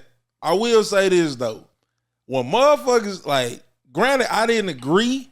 But when motherfuckers doing side by sides of her and that nigga Young Thug, it was like, God damn it, I don't want to laugh at this, but fuck. Like, damn, these don't motherfuckers look like that nigga. No. She don't look like that nigga all the time. But whoever the fuck put that shit out there on Sexy Red, when I say the side by sides they was doing, I was like, fuck, I don't want to laugh at this. But don't get no Sexy Red interview talking like nigga, I'm being real. I'm not finna sit up here and act like I didn't see the shit. Like I said, that bitch fine as a motherfucker. No, you get no argument from me. But she got a cute face. I just wish she never got. I just wish she never got like shit. Face tattoos, and I wish she never made that lip gloss line. Those are the only two things that she ever did that I was just never a fan of. Like, yeah, man, I wasn't a fan of that shit neither. But it's just, man, yeah, nuts, gonorrhea, all that type of shit. Is lip gloss like sure? Come on. I like abstract beauty though, so that's my thing. You know, big lips, big nose, nice African nose. Her voice, like my voice, it fucking does. It turned me on like a motherfucker. I like your voice, and it really do turn me on, motherfucker. You know what I'm saying? Like. Yes, like that motherfucker, like straight. No, I like that north side shit, man. I always been attracted to that north side. Who you telling, man? It's just something about it. Always been like that. It's north side shit that's just like. They be like, stop, boy. I was shit. You know, motherfucking them. Being that motherfucker old. But yeah. I mean, what was we saying? What was I about? I was about to really touch on something. God damn it, he fucked. Get locked up. Okay.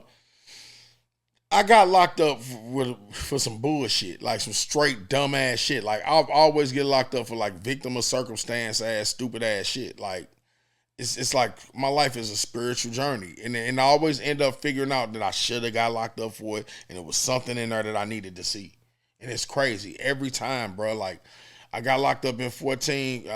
My daughter was 2 days old. I just bought her from the hospital, and then I ended up getting locked up. They came to my house and got me for a warrant and took me down to Atlanta, and I was gone for 3 years for fucking 32 grams of weed. You know what I'm saying? They sent me to jail. That's crazy that weed legal now. You went down for motherfucking right when I got out, grams. the day I got out for a little bit over a zip. The day that I got out, they legalized it. But when I got locked up and they sent me to prison for the first time in my life for some fucking weed. I had a violation. I violated my probation. They put me on 7 years probation in Georgia for theft by receiving a BMW that I had bought from a motherfucker that stole it. You see what I'm saying? Yeah, the person stole the stolen BMW, property. Right. So this back in old fucking 10 or something, 7 or something, and I got caught with the Beamer in Georgia, and they motherfucking locked me up for theft by receiving the car. And I was like, motherfucker, I bought this off of somebody else. So I came to court from St. Louis where my whole family and the judge kept putting it off. And they knew my mom and all of us came down there for the court date, but they'll put it off just so we'd have to drive back to St. Louis and come all the way back 2 months later for the next court date. We come all the way back down to the court date 2 months later. The judge will say, we're going to put it off. And then we did it like 3 or 4 times. They kept putting, because they knew I was going to contest the shit, and I wasn't going to plead guilty, so they didn't want me to fight. They wanted me to plead guilty, so they kept having my family. They want me to take the plea. Yeah. So the fourth time they did it, I said, man, come on, man. I'm trying to fight this shit, and y'all keep on making us spend money on these trips. And the lawyer was like, man, and I paid this lawyer $4,000. His name was Ed Adams, a racist white motherfucker. He took my money and was like, yeah, just plead guilty. You're gonna be on. You're not gonna be in Georgia anyway. That's the nigga. That's the nigga you should have choked up and smacked up. Nigga, you took $4,000 and telling me to motherfucking take a plea, nigga. Man. I'm not trying to do no time if I'm paying you. You're right. Man, I should have. That's the nigga you should have choked and smacked up. Yeah, you're right. But, that was after the whole, I was young and dumb. This was after my young and dumb days. So, because I'm realizing I should have just sued the motherfucker and took his company. Yeah. Instead of smacking because you paying a nigga and he's sandbagging your defense like, yeah, that's some bullshit. Yeah, and he was like, you're gonna be on probation for 10 years. It's gonna be non-reporting. You don't have to report, and we'll get your probation transferred to St. Louis. If you're not gonna do anything, then once it gets off once you finish the probation, it comes off your record. You're going to plead guilty under the Alfred plea of North Carolina, which is not necessarily an admission of guilt. It's just saying that you're just tired of dealing with this. I was like, man, he made it sound good. So I went on to plead guilty. Came back home, did 7 years with no problem. No fucking problem. 7 years probation? Yeah. Okay, I had 10 years, though. Got it. My first motherfucking violation was getting caught with 32 grams of marijuana. Okay. I'm thinking this is my first motherfucking violation. They're not going to do shit. Man, they extradited me to Georgia, man, and gave me 3 years in prison. Never been to prison before, dog. For 32 grams of motherfucking weed, dog. Niggas smoke that. But get what? Before I got locked up, nigga, my motherfucking stomach was out here. That motherfucker was like this. I weighed 270 pounds. I was waking up every morning, and it took, nigga, I'm young in the motherfucker. I'm waking up every morning. It's taking me 4 fucking hours to even get up out the bed. I ain't know why. I'm calling my mama like, Mom, I want to die. My health fucked up. But I'm going to my doctor, and he like, you're fine. There's nothing wrong with you. It's all in your head. This motherfucker telling me I'm perfectly healthy, but I feel like I'm dying, bro. I feel like I'm dying, man. So it was having an effect on my brain to where, nigga, I was ready to kill myself. I was feeling suicidal. Like I'm like, man, why don't? But I'm eating pork. I'm barbecuing every day. I'm motherfucking eating pork steaks every day, nigga. Eating Applebee's, eating out. You know what I'm saying? Just eating all this fucked up shit, bro. Smoking squares, eating. You know what I'm saying? So, but my doctor like, you're fine. Just take your diabetes medicine. I'm like, man, I'm dying. So my sister was like, man, what you doing for your birthday? I said, man, I ain't gonna be here for my birthday. And she was like, what you mean? I said, I just felt like I was gonna die. Damn. But what it was the creator was like, nigga, you ain't gonna be here, but it ain't gonna die. So I went to prison. I went to diagnostics, and the doctor gotta evaluate you before they send you to the prison you gonna go to. Right.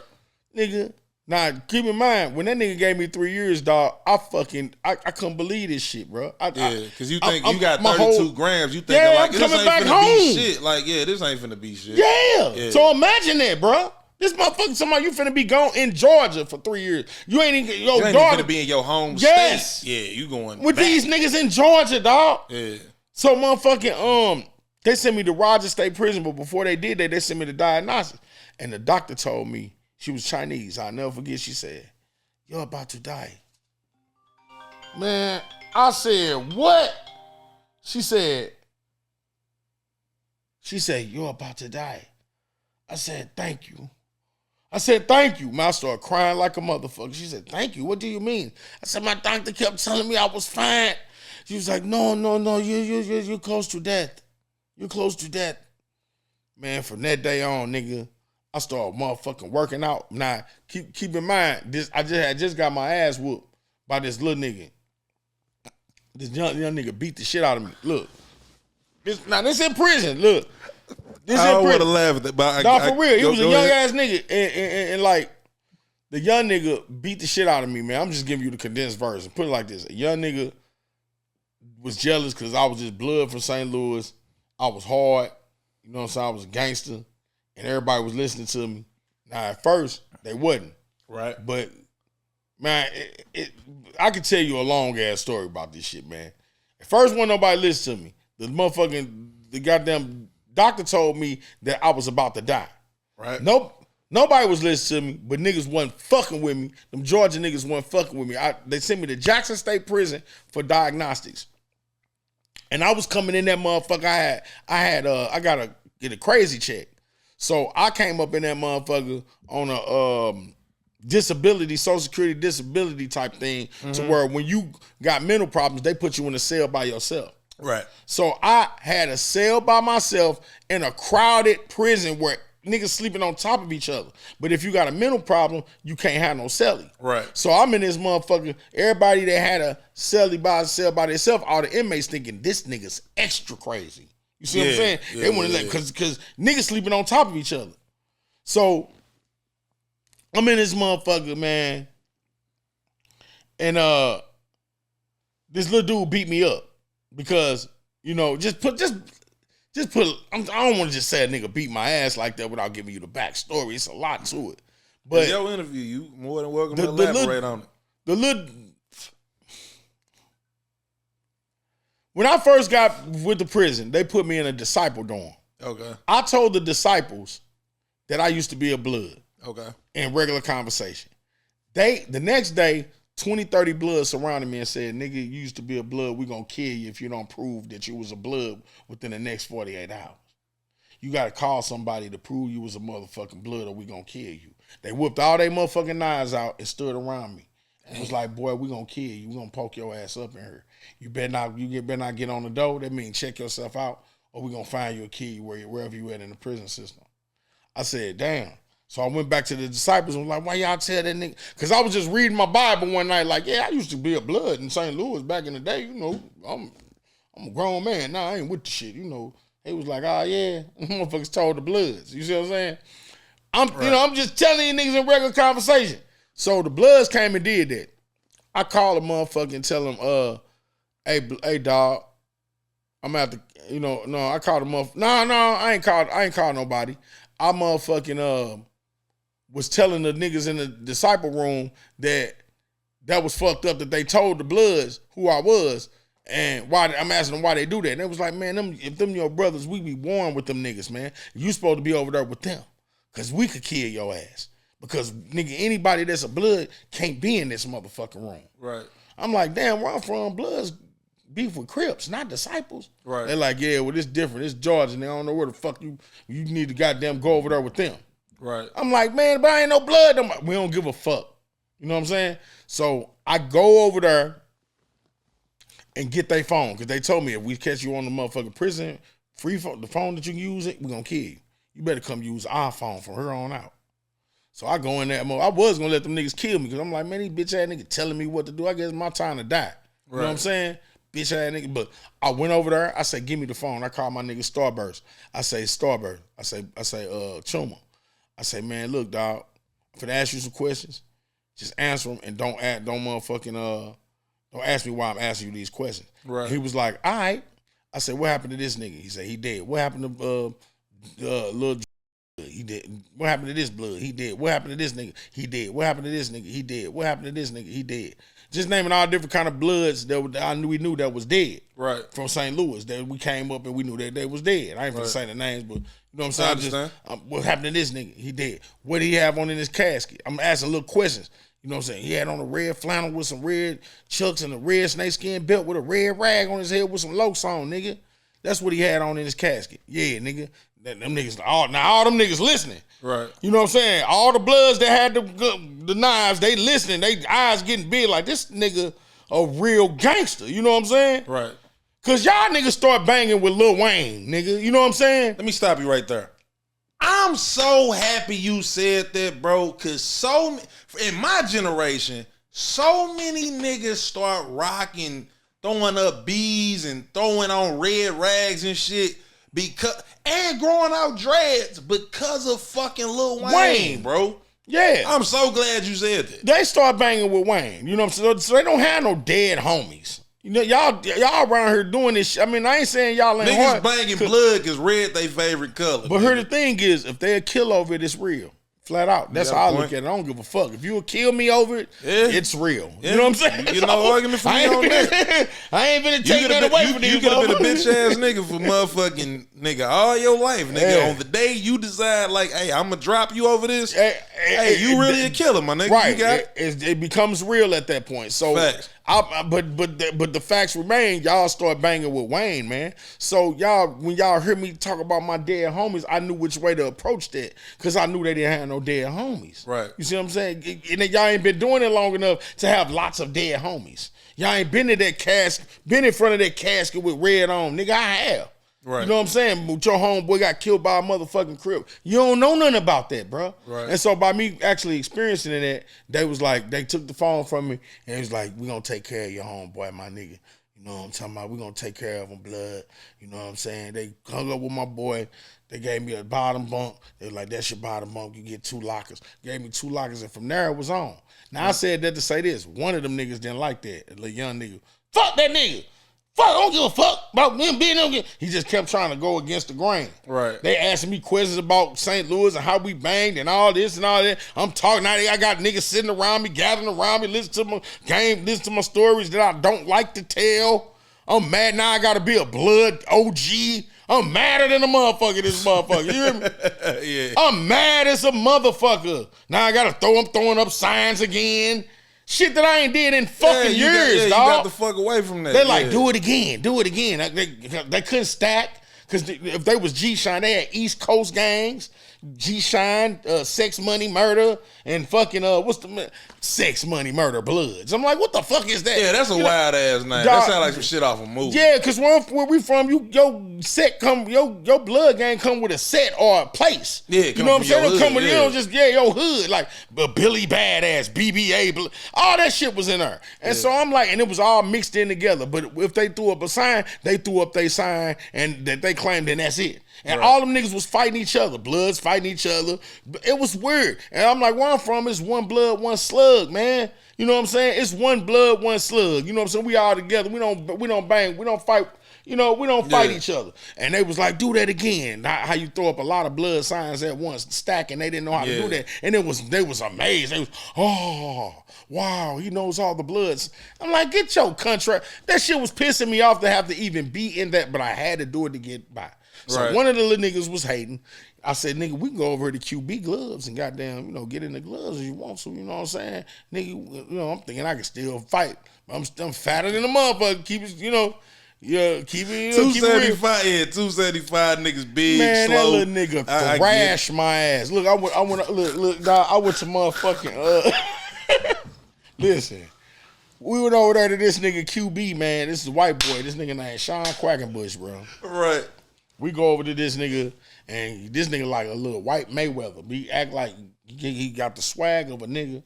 This motherfucking white boy cut up tattoos. I'll show you a picture of this nigga, man. This motherfucker built like an Adonis.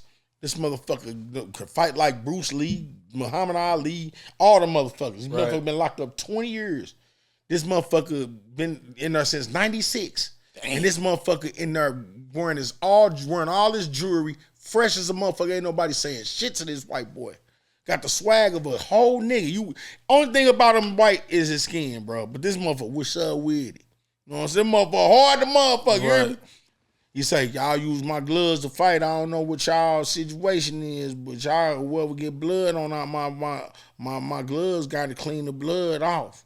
I'm like, all right. We like, all right. Well, whoever lose got to clean my gloves off. So I get in the motherfucking gloves with this nigga. That nigga thrash my ass. You hear me? Pip, pip, pip, pip, pip, pip. Talking to me while he beat my ass. Yeah, nigga, my motherfucking mama a kickboxer. Pew. Nigga, beat your motherfucking ass. Pip, pip, pip. That nigga served my motherfucking ass, right? Right. Fight over. I'm clean. Obviously, I'm the one cleaning. Right. Like, that nigga fucked me. That nigga did me dirty. Nigga. At least you being honest about it, because a lot of motherfuckers be, come on, man. They be lying about shit. You know what I'm saying? At least you know what I'm saying? You admit to the L you took, man. So salute to you on that. But Pete, look, so QB got there, he come over there, he like, man, I could tell you could really fight, or you had some hands, but you out of shape. He said, man, here go you and here go him.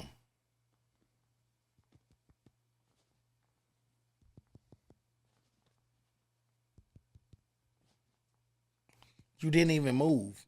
You didn't move once. And you just let them just do what they want.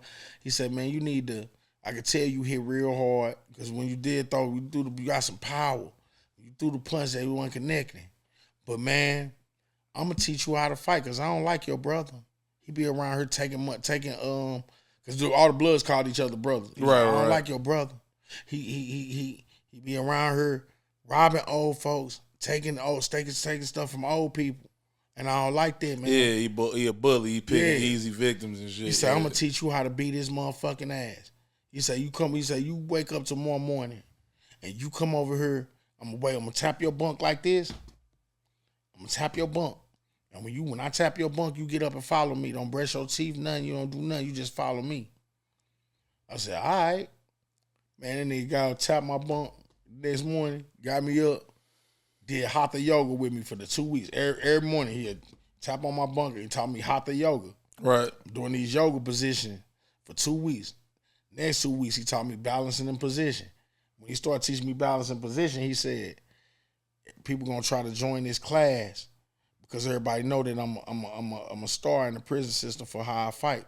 Right. Because Georgia got them boxing leagues in prison. Right. So, and this motherfucker was like a celebrity. Okay. He was like, when people see that QB teaching you, they're going to try to join the class because I don't teach classes that much. But you better finish the class. People going to quit, but I don't want you to quit. Don't quit. Yeah. Finish the 12 weeks. I said, all right. So the niggas started teaching me balance of position. Motherfuckers coming up, I want to join. Teach me, keep you. I want to join. Yeah, just like he said. Yeah, he said, I'm going to let him join. He said, I'm going to let him. So the class got big. He just told me not to quit. Just don't be a quitter. He said, right. He said, I've been locked up 20 years. They gonna start quitting when we start fighting each other. Hell yeah. Everybody think they can fight till they take a punch. Right. Nigga, so, as a nigga that fought, everybody think they can fight till they take a punch and they start getting touched up. Hell yeah. So we had this shit called Thursday night fight night. When we got to the point where he started teaching, where we taught us the 1 through 7 combos, and then we started teaching us how to fight. It wasn't no weight class. He put the biggest nigga against the littlest nigga against the fattest nigga against the skinniest nigga. It wasn't no weight class. You know what I'm saying? So we had Thursday night fight night. That one fucking night. That one night. I think I ain't never lost a Thursday night fight night. I think every Thursday night fight night I was winning. I won. I don't think I ever lost one. Only time I lost a fight was when that nigga beat my ass. I won every other fight.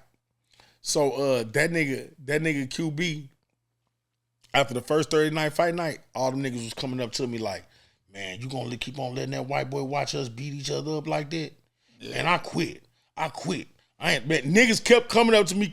I'm like, damn, that white boy told me that everybody was gonna quit. And they started quitting. They kept coming up to me, man, the motherfucking black guy, he just want to see us beat each other up. Nigga, my lip busted. Nigga, this motherfucker broke my nose last night, man. Fuck that. Nigga, I can't even see out this eye. I quit. You know what I'm saying? Motherfucker coming up to me. Everybody saying that to me, right? You feel me? They quitting. Just like QB told me. I'm like, this nigga told me I ain't quitting. Fuck that. He said, QB told me, don't let them make you quit. They gonna come up to you, gonna be talking shit to you. Hey, don't nobody want to do nothing by themselves. They like, yeah, fuck yeah, nigga, I'm done. Nigga, you done too? Bet, I feel better and about I'm like, fuck nah. Because he telling me what y'all niggas going. I'm like, man, I ain't quitting. Nope. And I kept going. By the time them 12 weeks was over, it was 3 people that finished that class out of about 30. Right. Me, this nigga named JG, and the dude that beat my ass. You know, that motherfucker didn't quit. The nigga you fought was in the class? Yeah. He joined too. You like, fuck that. This nigga ain't finna let QB teach him. I'm finna learn too from QB. But I fought him again, though. Okay. I fought him again. Okay. And I won. But I didn't beat his ass like he beat my ass. But I won. It don't matter. You got a dub. That's all that, like, Look, as somebody who's competing in combat sports, man, you don't get to avenge L's a lot. So, to the fact that it's like, hey, I fought a nigga, I took an L, but I got to running back with this nigga, and it's like, shit, nigga, hey, I got this W. It wasn't as clean and clear as a nigga got on me, but I got this back, whether it be sparring, whether it be real competition. You know what I'm saying? A win is a win. But you know what I mean? But Pete, when I won, I edged them, and everybody could see that I edged them because it was like Mayweather Pacquiao. The whole motherfucking prison wanted to see that fight. You know what I'm saying? Because I'm like, nigga, I want you again. You know what I'm saying? Everybody watching that motherfucker. Yeah, I feel you on that. Keep finna fight. And then, so I motherfucking hit him with a motherfucker. Hit him with a body blow. And it was clearly seen that motherfucker affected the shit out of his ass. Cause he tried to do that to you. He tried to motherfucking like fake it off like it didn't hurt him, but you could clearly see that I crunched his ass. He ain't moving as much. Nah, he did like this. He said, oh yeah. When a nigga react, when a nigga get touched and he react, oh yeah. Yeah, he felt every ounce of that. I hit that nigga, boom, that nigga back. He said, nigga breathing, touched that motherfucker and patted that motherfucker. Yeah. And that was the shot that made me edge him. Right. And so, but the nigga told me, you better sleep with one eye open, nigga. So now he want to kill me because I edged him. Now check it out. Only reason them words had any kind of validity or any kind of power was because when they inducted me and told me I was cool and wasn't nobody gonna get on my ass for being no blood, my one rule is that I couldn't breathe. Meaning I couldn't turn other niggas into 3-7 fruit time Pyru. That was the blood gang that I claimed. Right. So I couldn't go in. Niggas was coming to me too, like, man, I want to be up under you. I want to be up, but I couldn't breathe. Nah. I couldn't make more niggas. I couldn't. So, but this little nigga had 50 Bellhaven bounty hunters behind him. Right. So he could come to me and threaten me. You feel me? He 50 deep with his set. Right. It's just me. I can't breathe. I didn't want to breathe. Nigga only had 3 years. Yeah, facts. But nobody knew. With this shit. Nobody knew I had 3 years though. I would never tell no nigga about how much time I had. So I could have had 3 years, 30. Nobody never knew. Every time somebody asked me about my time, I'd be like, shit, don't worry about it. You hear me? Right. Shit ain't nobody business. So niggas thinking I'm in there for killing motherfuckers. But I'm in there for weed. You know what I'm saying? 38 fucking grams. I ain't want to tell you. Over 38 grams? Yeah, 34. Nigga, bro, 4 grams over the legal, the misdemeanor amount. If I was 4 grams less, it would have been a misdemeanor. They would have just took this shit and been like, all right, nigga. It wouldn't have been no felony. For 34 grams, a nigga done went to jail. Nigga done got booked, expedited to Georgia, fought a nigga, lost to the nigga, had to take a training program, beat the nigga, nigga threatened to kill you. Now look, for 4 grams? Now look, I'm motherfucking sleeping with one eye open like the nigga said, right? I would too. Cause I'm thinking he gonna poke me up because we all got bangers. We call them bangers. Yeah. Shit. You gotta go buy a knife from the bangers, pokers, yeah. So this nigga, I got my bangers, 2 of them, sleeping with one eye open. Motherfucking his OG named YB, that's my nigga. I fuck with YB the long way even now. That nigga YB say, nah, a motherfucker say, came to us and was like, hey, came to YB and was like, hey, yo, champ, it's a gay nigga on the compound in intake at the top of the compound that say he used to fuck with your champ in Cobb County. And he ain't no blood. He used to be a GD. And the champ was the dude that I fought. Right. So they said I gotta sleep with one eye open. So YB like, what is get? Because YB loved the little dude. He was a Bellhaven bounty hunter like they OG. Right. He was the OG of the 50 niggas that I told you he was down with. His name was YB. So YB was like, where we finna pull up on this that nigga talking shit about my champ. So we pull up on him. All the bloods get together. We pull up on the motherfucking just like they pulled up on me with the, with the knives out, like I told you. We pull up on the gay dude, right? We pull up on the gay guy, right? Yeah. We pull up on the gay guy. And the gay YB like, shit, man, you running around here talking about you done been fucking messing with my motherfucking champ in the county, nigga. Hey, my motherfucking champ ain't no gay nigga, dog. Right. You know what I'm saying? Because if you gay and you a blood, motherfucker gotta kill you. Like, nigga, that's the rule. You can't be gay. Damn. You can't be no gay dude behind the wall and be in no blood gang. You gonna get killed. So we got to check this and make sure that this is not the truth. This dude on spreading these lies about dude. Right. So the dude was like, man, I ain't lying about shit. Fuck you talking about, nigga? That was my nigga. I was fucking him in motherfucking Cobb County. That was my nigga. We was fucking. And I don't give a where he at. Where he at? Damn, and he stood on it? Man, that nigga stood on it. Jesus Christ. So look, YB like, yeah, all right. He said, all right, nigga. He said, you standing on it. He said, nigga, motherfucking matter of fact, I got his number. You want me to call? He's like, YB said, what's his number? The dude get the number and show YB. YB like, damn, that's this nigga number. Because everybody got a phone. Yeah. Not everybody, but niggas got a little bread. Yeah, muzzle moving the group. Yeah. So he said, this is this nigga number. He said, you know what? Call that nigga at chow time. Right after chow time, call him. Call him right after chow time. We go back to the motherfucking dorm, right? Chow time. And like, blood meeting after chow time. Got a meeting in the dorm after chow time. After chow time, make everybody that ain't the blood get out the room. Get out the room. We got a meeting, mandatory meeting. Everybody that ain't the blood. Oh man, I don't give a fuck. You 90, you gotta get the fuck out the room. Right. Everybody get out the room. Ain't nothing but us in that motherfucker. So YB acting like we gotta meet about some shit, just some other shit. That nigga phone rang in front of everybody. Damn. He walk away. Hold on, y'all. Man, nigga. That's fucking crazy. Hold on. What's up, Poochie? What? People be having family moments that happen, in the middle of the pod. You finna get ready to wrap up anyway. You see what?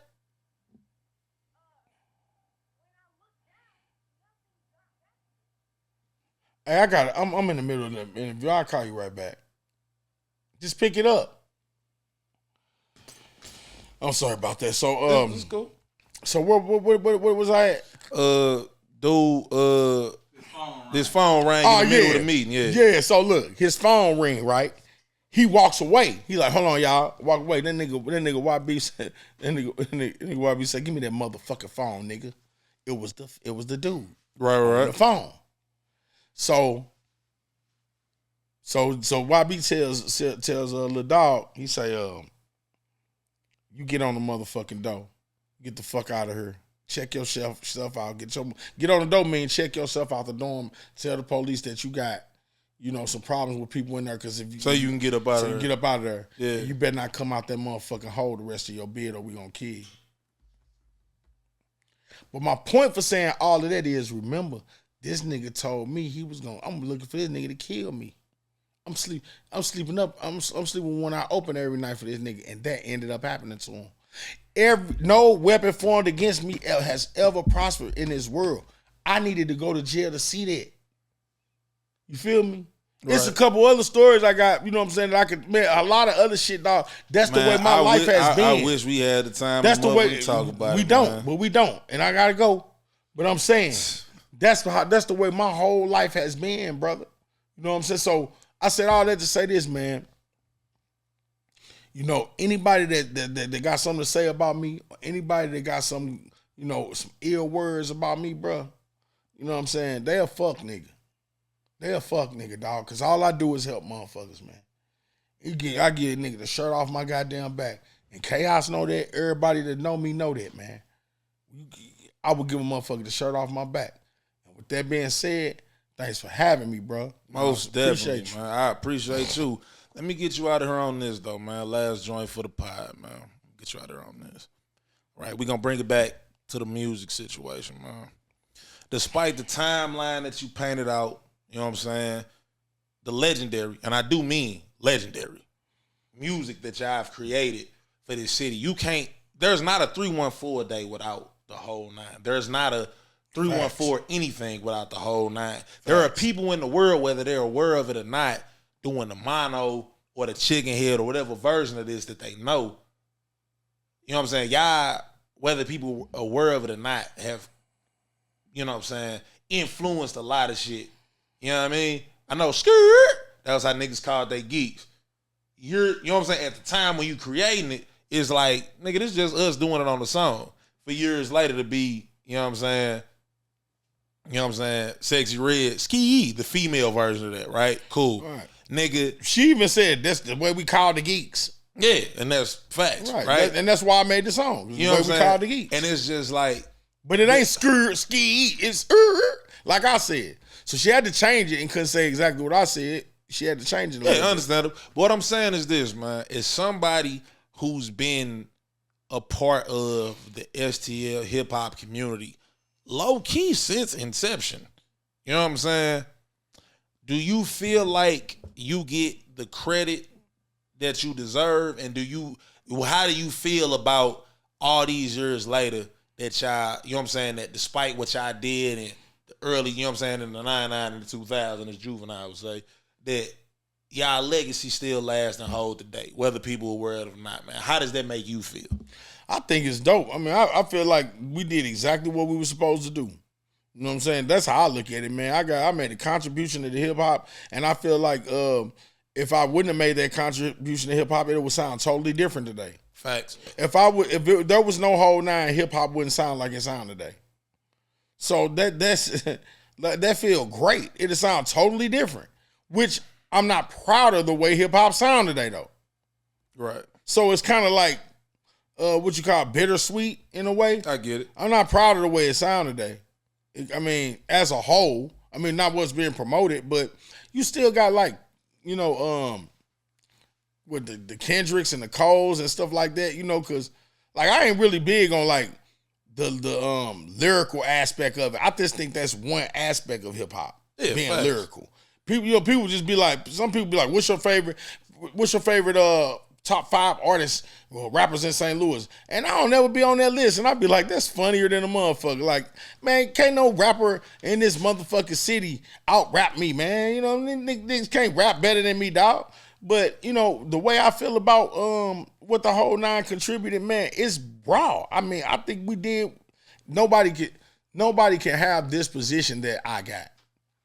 I got a solidified position in the Bible of hip hop, man.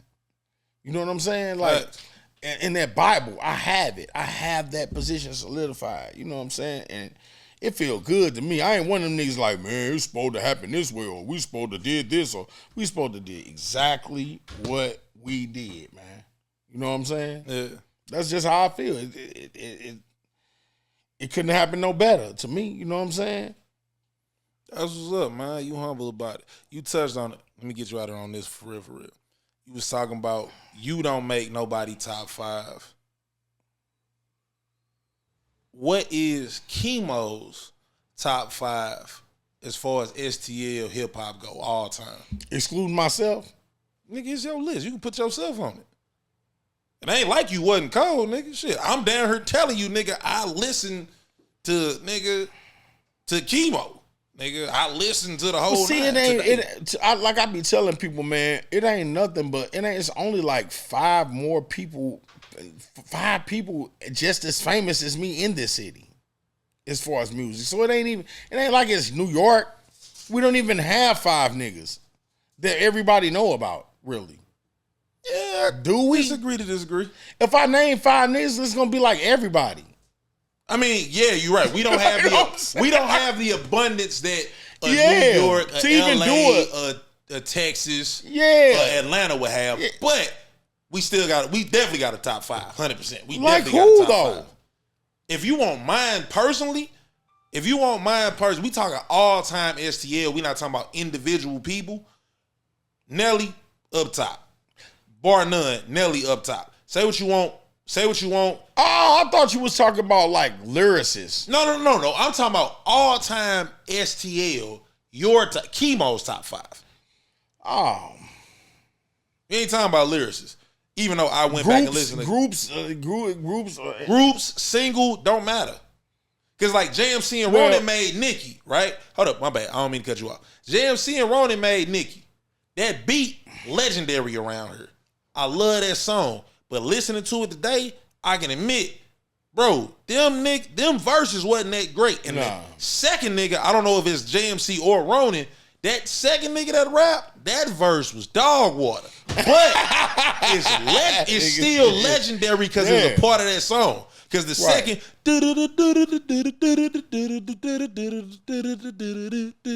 the second that play, everybody know what the fuck they're talking about. But they understood sonic, what people want to hear sonically, and I think that's a gift.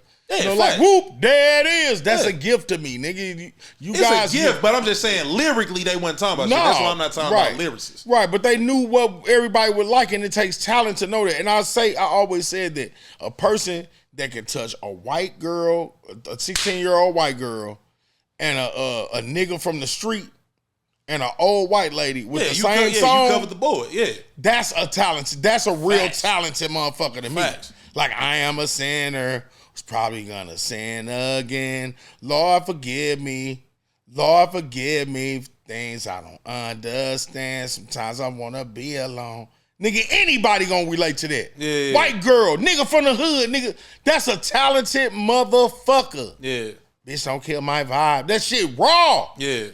Not no nigga that's just sabbatical, radical, mathematical. Who gives a fuck about that shit? I can do that shit all day. I can do that all day, dog. I can do that all day. If that's my mind wanted to just be a lyrical dude, I can have the most lyrical song that you ever heard in your life, and it just be all lyrics, and that's it. Right. But that's just one aspect of it. You know what I'm saying? The dope niggas nigga like Kendrick that has every single aspect of it. He know what everybody want to hear. The nigga can spit. He know how to make a hook. He know how to choose a beat. That to me, that's the pinnacle of hip hop to me. Right. To me. Everybody else got their own, you know what I'm saying? Because it is amazing to me how a nigga know what everybody likes.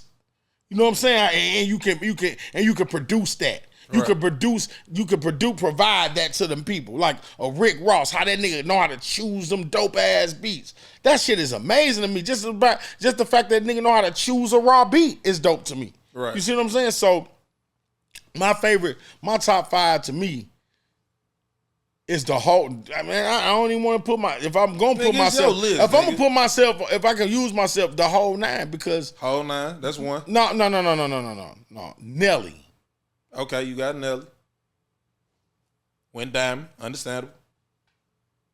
I'm gonna say Nelly, and that's because of his hustle. That's because of his hustle.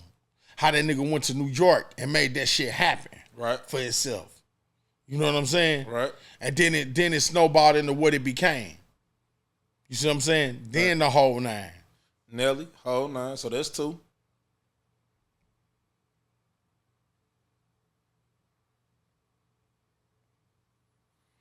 Nelly, the whole 9.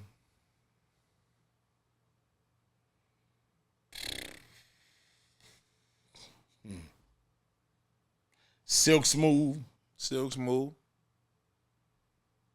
And the only reason I ain't put him at number 1, the only reason is because that's my nigga. Floyd, you know you my nigga. He never wanted to do this shit. Okay. He never cared about being no motherfucking rapper and shit. You know what I'm saying? He never wanted to rap.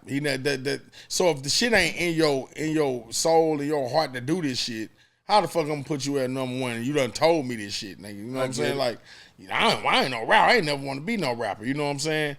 I mean, I always wanted to be a rapper, but I'm way more of a hustler, and I really don't like rappers. You know what I'm saying? I get what you're saying. So you know what I'm saying? I can feel Floyd for that, but my heart wants to put him at number 1 though. I do, and I should fuck that. Nelly, Silk Smooth, then the whole 9. Okay. No. Man, I don't know, dog. Like, it's your list. Well, regardless of the fact, I don't know, dog. Regardless of the fact, we got to establish 3. So I can't put them in no order. Put it like this. I can't put them in no order. Oh, all right. You ain't got to put them in no order. Okay, that makes it way easier. Yeah, that makes it way. Top 5. That makes it way easier. So Nelly, the whole 9, Silk Smooth. You got 2 more slots. That's raw. Yeah. Bulletproof. Okay. Yeah, Bulletproof Records.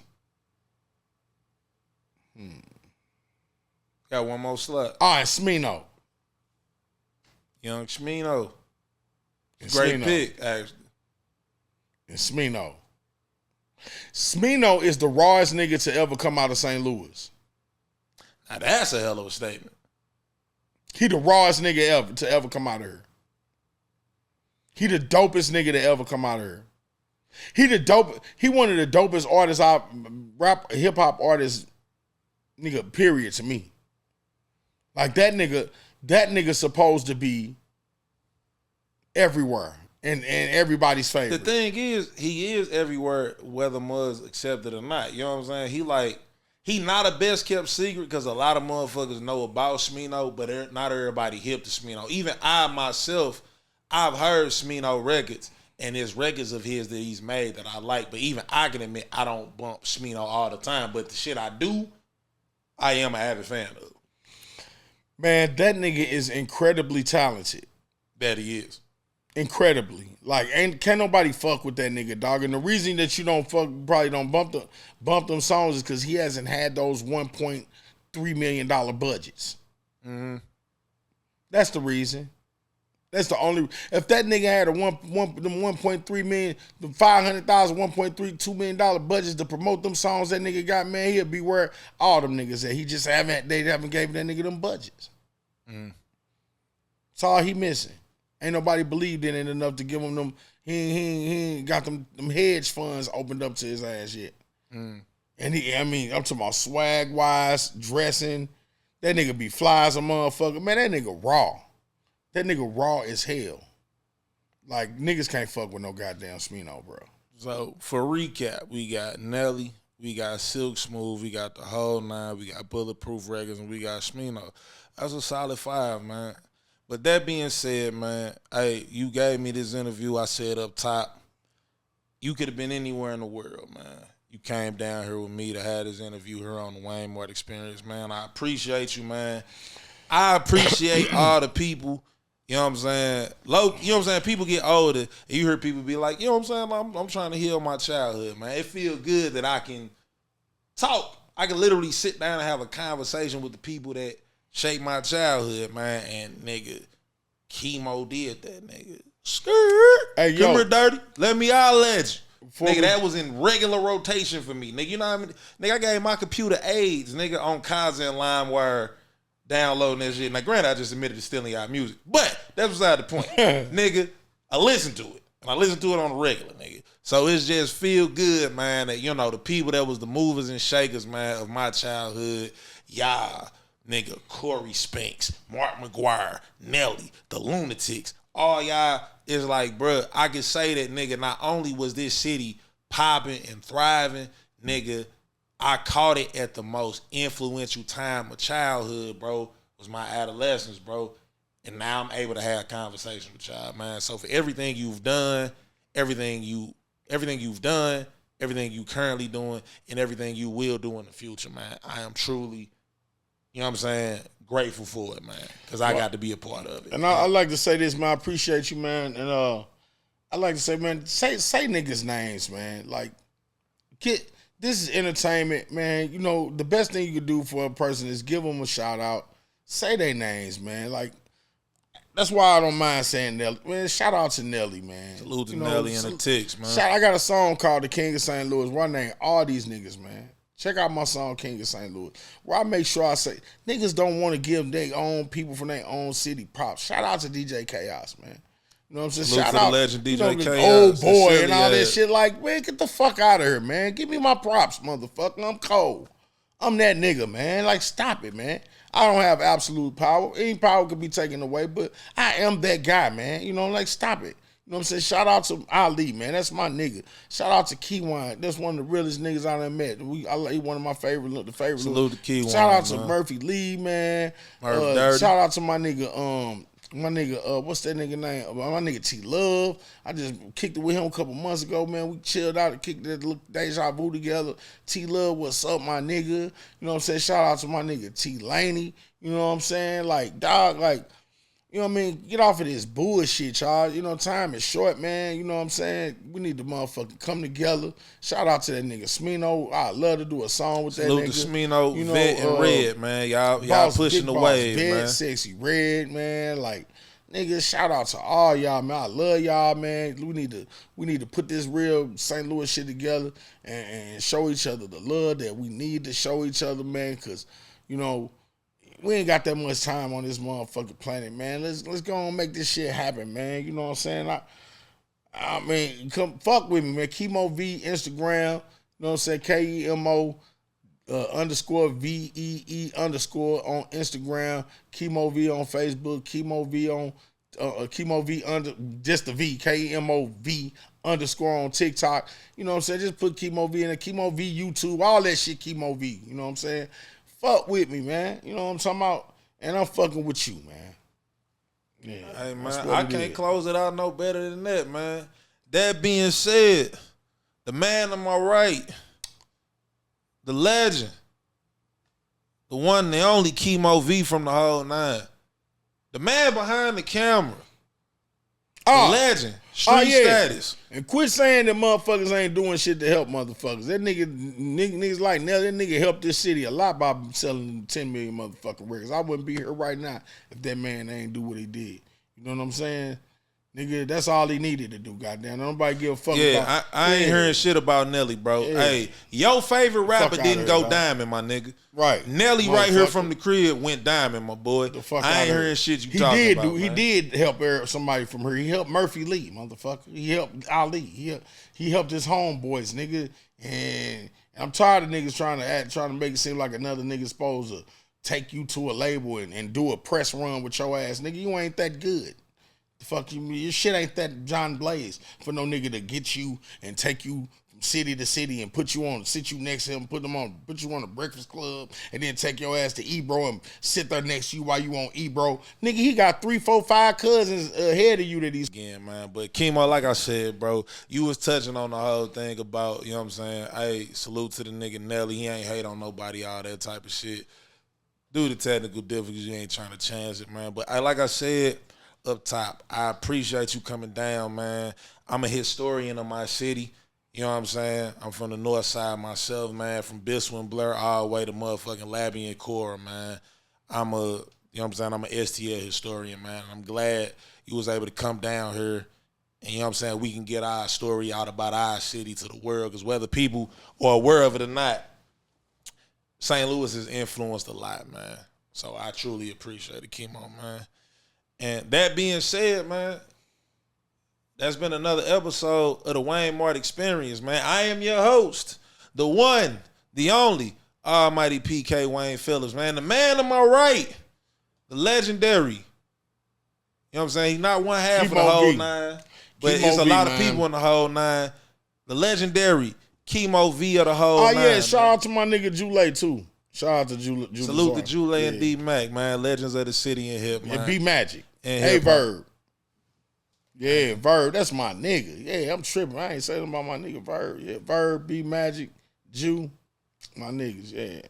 Hey, man. You heard him, man. We can't close it out no better than that, boy. Man. Y'all be cool. How y'all be cool. And we out. Peace.